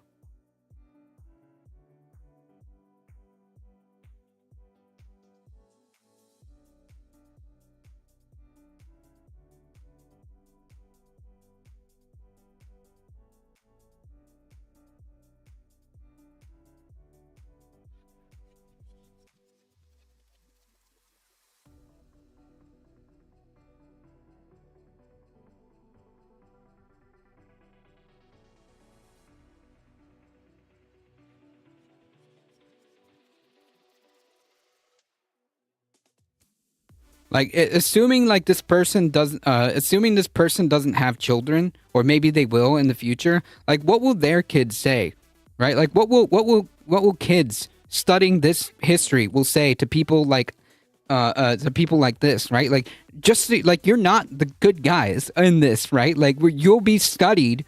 People like you will be studied in the future as like the Nazis of, the 21st century. Or whatever, 21st century. Like you are the baddies in this situation, right? People like you. To be honest, I was typing a lot of the stuff you're saying. They're taking every step towards disappearing citizens and that disagree with them. They're openly talking about it. Yep. I like when ADT gets spicy. It makes me chuckle. I don't know whether to kick or ban or let ADT cook. I honestly just thought of like insta banning them, but like I gave them like a fraction of a second to like respond. Honestly, like I literally was just gonna insta ban them because like this is like going nowhere. No, it's not a criminal offense. Okay, to enter the country legally, it's a civil infraction. Bipedal is 100% correct.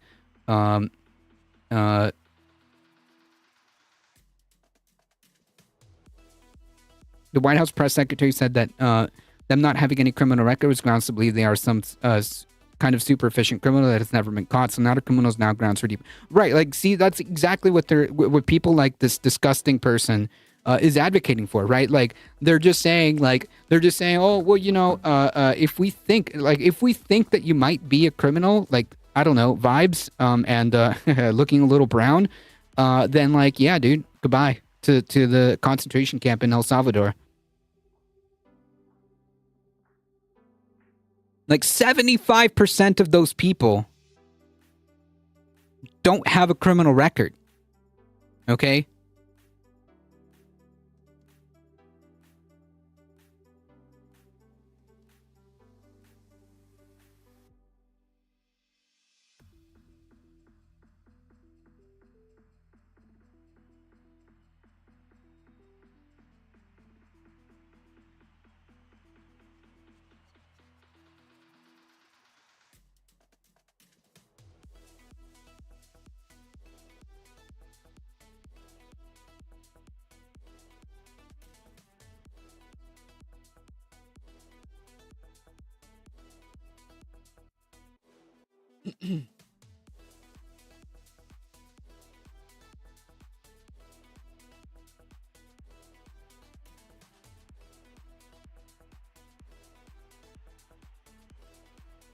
If ICE is allowed to continue targeting people based on tattoos, next cops will be able to target citizens for having tattoos. Right.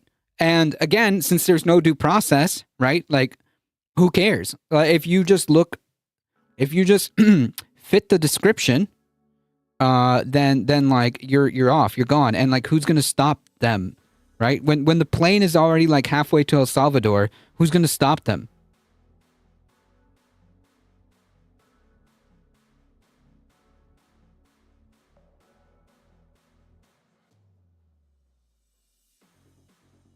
Because like even if you're a citizen, right? You can just be like, well, I'm a citizen. Like, oh, okay, well, show proof of citizenship.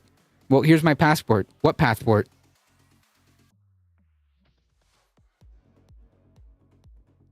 Well, here's my birth certificate. What birth certificate? Bye. Off to El Salvador.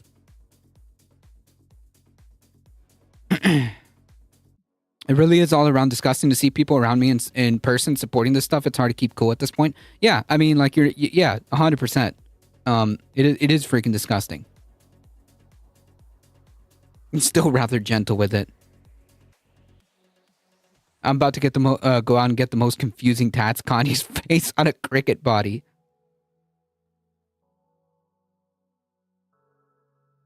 Oh, Tren de Aragua. Bye.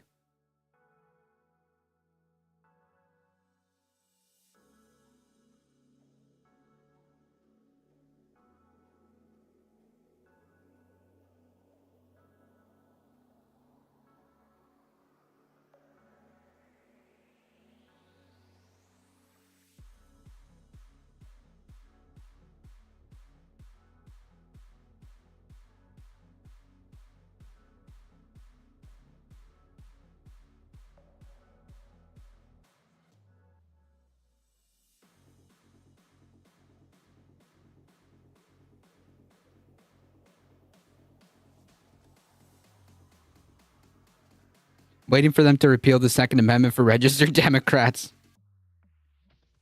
Yeah, making making eye contact with a cop while being brown.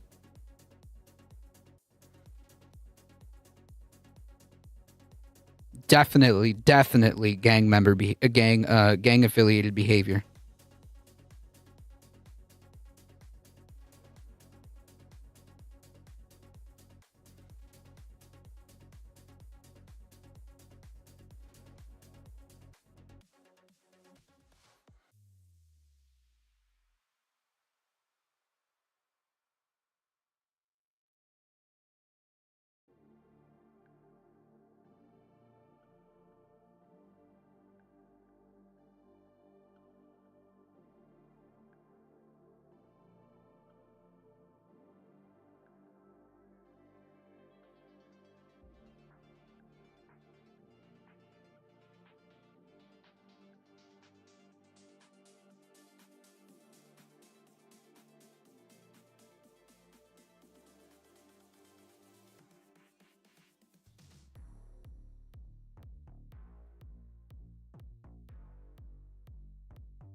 You could still own a black powder revolver since those aren't considered firearms.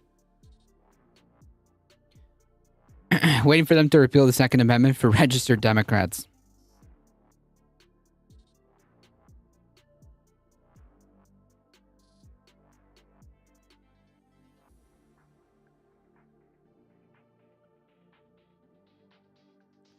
Just bleach your skin and talk like a white person.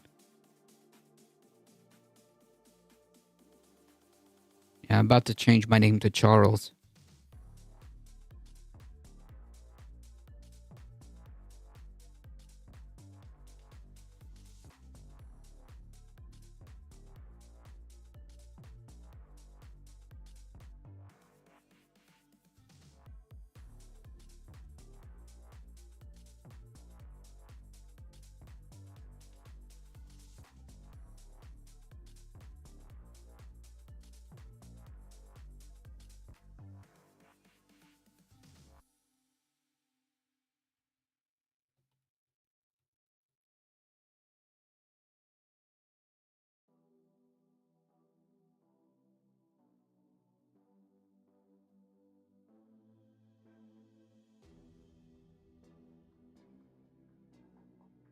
We'll call you Chuck. Yeah, better than Chud. True.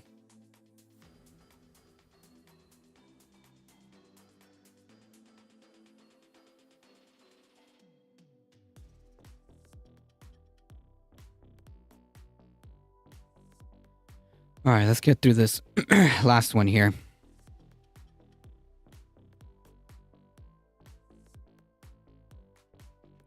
He said those detained within the Southern District of New York must be given appropriate or proper notice and a chance to challenge the government's allegations in court, i.e. due process. Given the history, it seems they need to be protected and given the opportunity before they're deported. The government said Hellerstein's order would apply to less than 10 people in the district. So we'll keep an eye out on what's happening with these cases.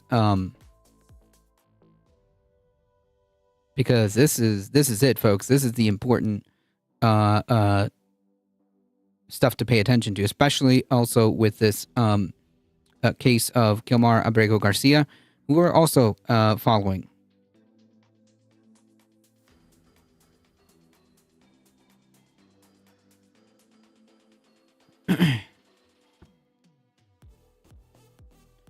House GOP moves to prevent votes on rescinding Trump tariffs. The House Republicans are exhausting all legislative tools to prevent future votes on repealing President Trump's tariffs, doubling down on their support for the administration's policies as lawmakers narrowly passed a procedural hurdle to advance a Senate-approved GOP blueprint by a vote of 216 to 215. GOP leaders on Wednesday inserted language into the rule of the budget blueprint that would prohibit the White House, at least until September, from forcing a vote on the legislation to rescind Trump's national emergencies authorities. The rule provides that each day during the period from April 9th through September 30th shall not constitute a calendar day for the purposes of Section 202 of the National Emergencies Act with respect to joint resolution terminating a national emergency declared by the president on April 2nd, the rule states. House Speaker Johnson defended move, telling reporters, "I made it very clear I think the president has executive authority, i.e. he's a king. That's part of, it's an appropriate level of authority to deal with unfair trade practices. Sure, that's part of the role the president is to negotiate with other countries." Johnson said that Trump told him Tuesday night that there are almost 70 countries that are in some stage of negotiations of more fair trade agreements with the United States. I think that's the interest of the American people. I think that is an America First policy that will be effective, and we have to give them the space to do it. So, cool. Phenomenal.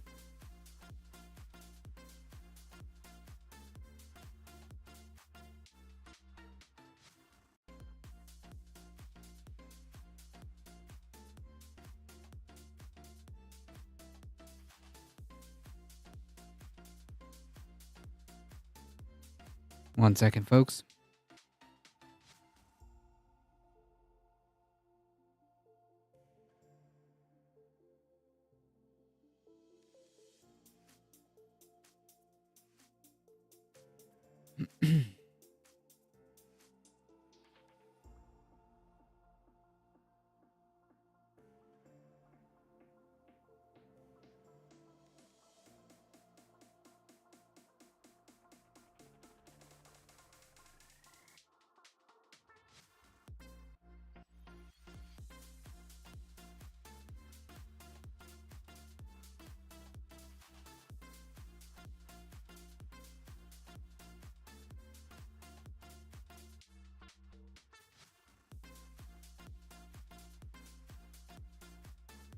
Oh, I see. Okay, there's a lot of people on the YouTube chat that I have not been able to see.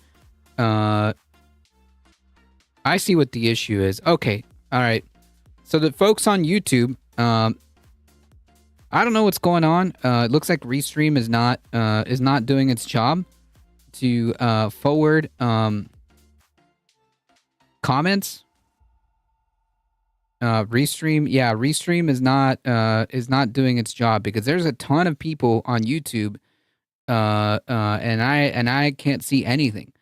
So it's actually on my end. Okay, so we got plenty of folks on YouTube. Let me say hi to the folks on YouTube. Moenep, Sassy Samurai, Bozy. Look at that, and I'm only realizing at the end of the stream. Sammy, Ladybug, welcome. Yeah, I see everyone here. I see you guys. I just had to go separately on the YouTube chat. I think it might have to do with the Restream bot. So,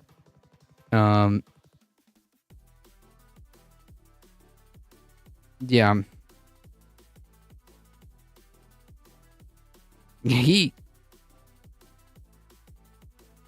I feel seen. Yeah, I know, Bad Lefty. Look, you are seen, YouTube chat, okay?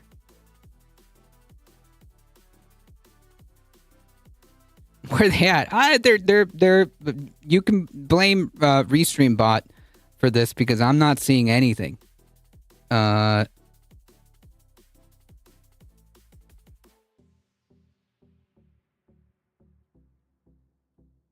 actually Ladybug that kind of pointed everything out to me.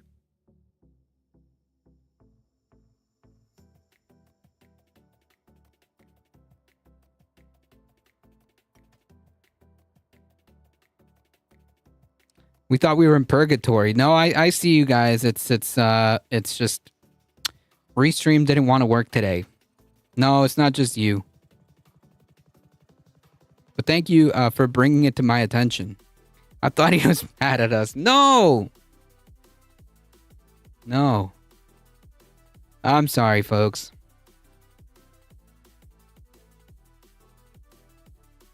Poggers! There you go.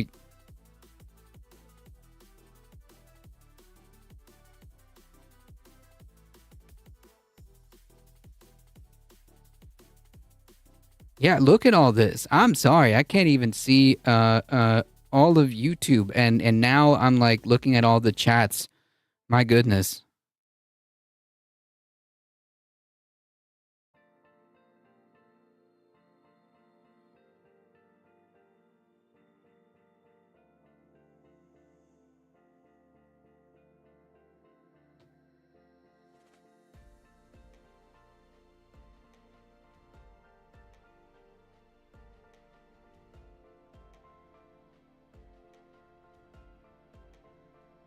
Hopefully tomorrow, group hug. Yes, hopefully tomorrow we'll have it better.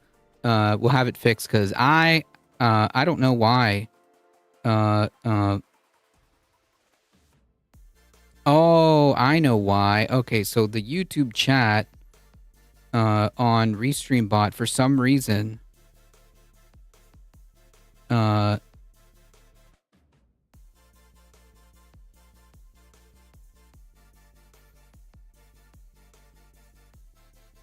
The Restream bot for some reason is not like reading YouTube at all.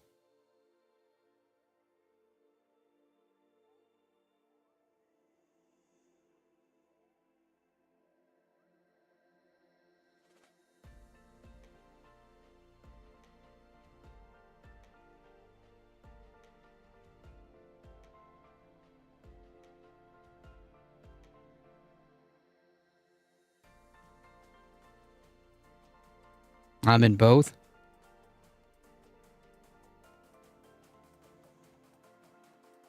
It's working. There we go.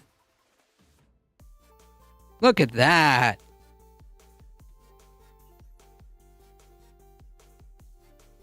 There we go. All right, look at that. Just in time. Okay, just in time for the end of the stream. Now the bot has awoken, finally. Hello, everyone. Welcome, Poggers. Look at that. Hey, everybody. Look at that. Okay, we got it fixed.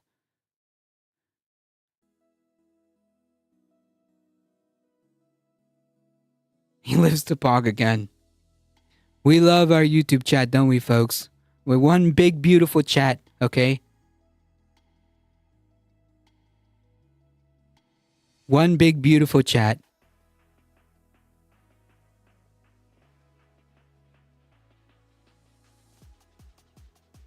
Look at that.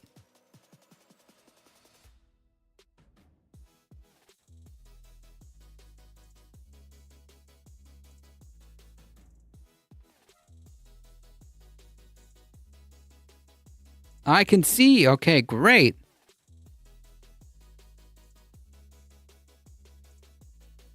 I can see Twitch now. All right. Hey, look at that. Okay, we fixed it. Twitch chat, we missed you and we didn't say anything about you. Oh my goodness. Okay.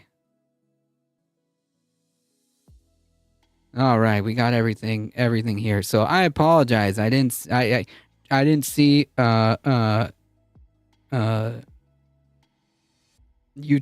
was not. Yeah, we are united once again. Huge chat, tremendous. Everybody says so. Nobody chats like we do. I'm still reading YouTube chat after this. I think you have to give him the space, Johnson argued on Trump's tariffs. It's having the desired effect right now. It is not.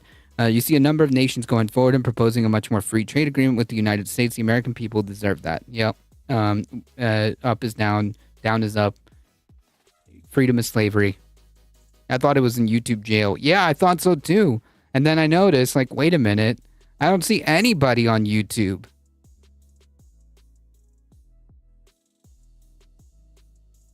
Round of applause for Ladybug, who brought this to my attention, and brought YouTube back. And brought YouTube back from purgatory. Look at that.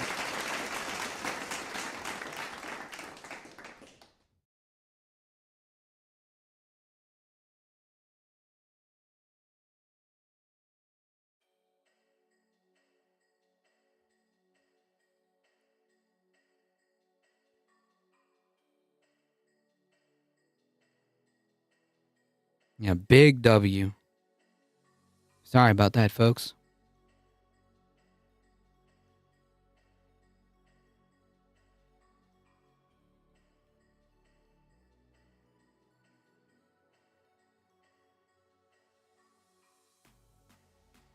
All right, folks. It's time for me to get out of here. I'm sorry to the YouTube chat that I didn't realize what was going on until the end, but it's okay. We got it fixed, and I know where the issue was for next time.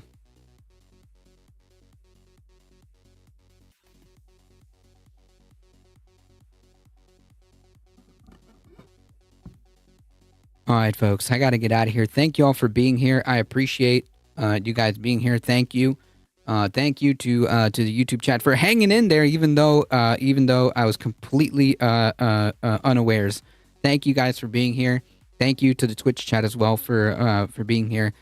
Folks, if you enjoy the content, don't forget to hit the follow button. If you're on YouTube, keep hitting that like button, subscribe, do the awesome stuff. We are at 349 subscribers on YouTube.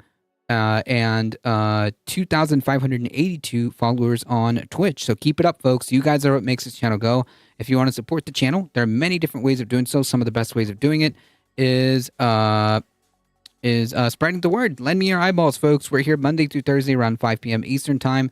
Thank you all. If you want to support the channel directly, hit that exclamation mark merch, tip, subscribe to the Substack, join the Discord to keep up with the channel. Movie night this weekend. Yes, I think so.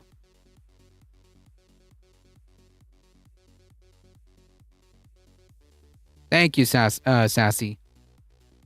Thank you. Yes, I believe there will be a movie night this weekend. I'll make an announcement on the Discord. We'll do the first movie, and then we'll queue another movie next week or something.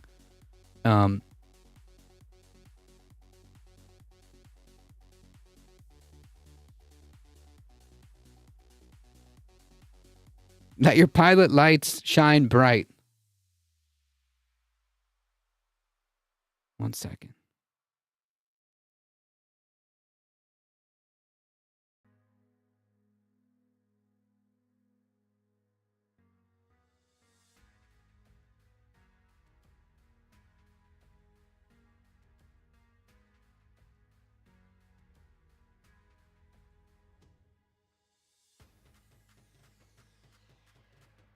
All right. Yeah, let's keep it going. I think so. I think we can do it this weekend. If something changes, I'll just say so, but we'll see. Thank you all for being here. I appreciate you guys. We'll be back tomorrow around 5 p.m. Eastern Time. As always, folks, please stay safe. Please take care of each other. I love you all, and I hope to see you guys in the next one tomorrow, 5 p.m. Eastern Time. It might take See ya. all the strength I got to get to where I want, but I know somehow I'm gonna get there.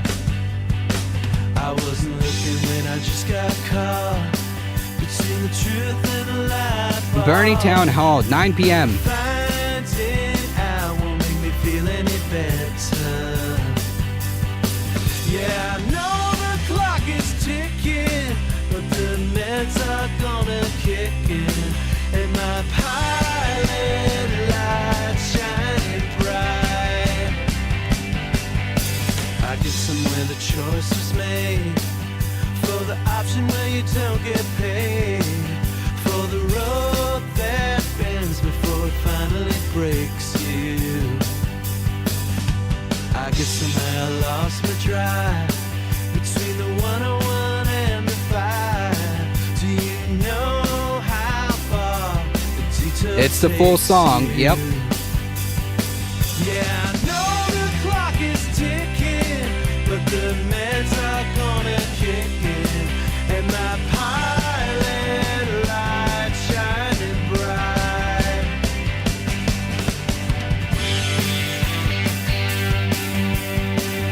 Hang tight, folks. We're heading out in 5, 4, 3, 2, 1. Bye-bye. Shifted into you while I shifted in and out of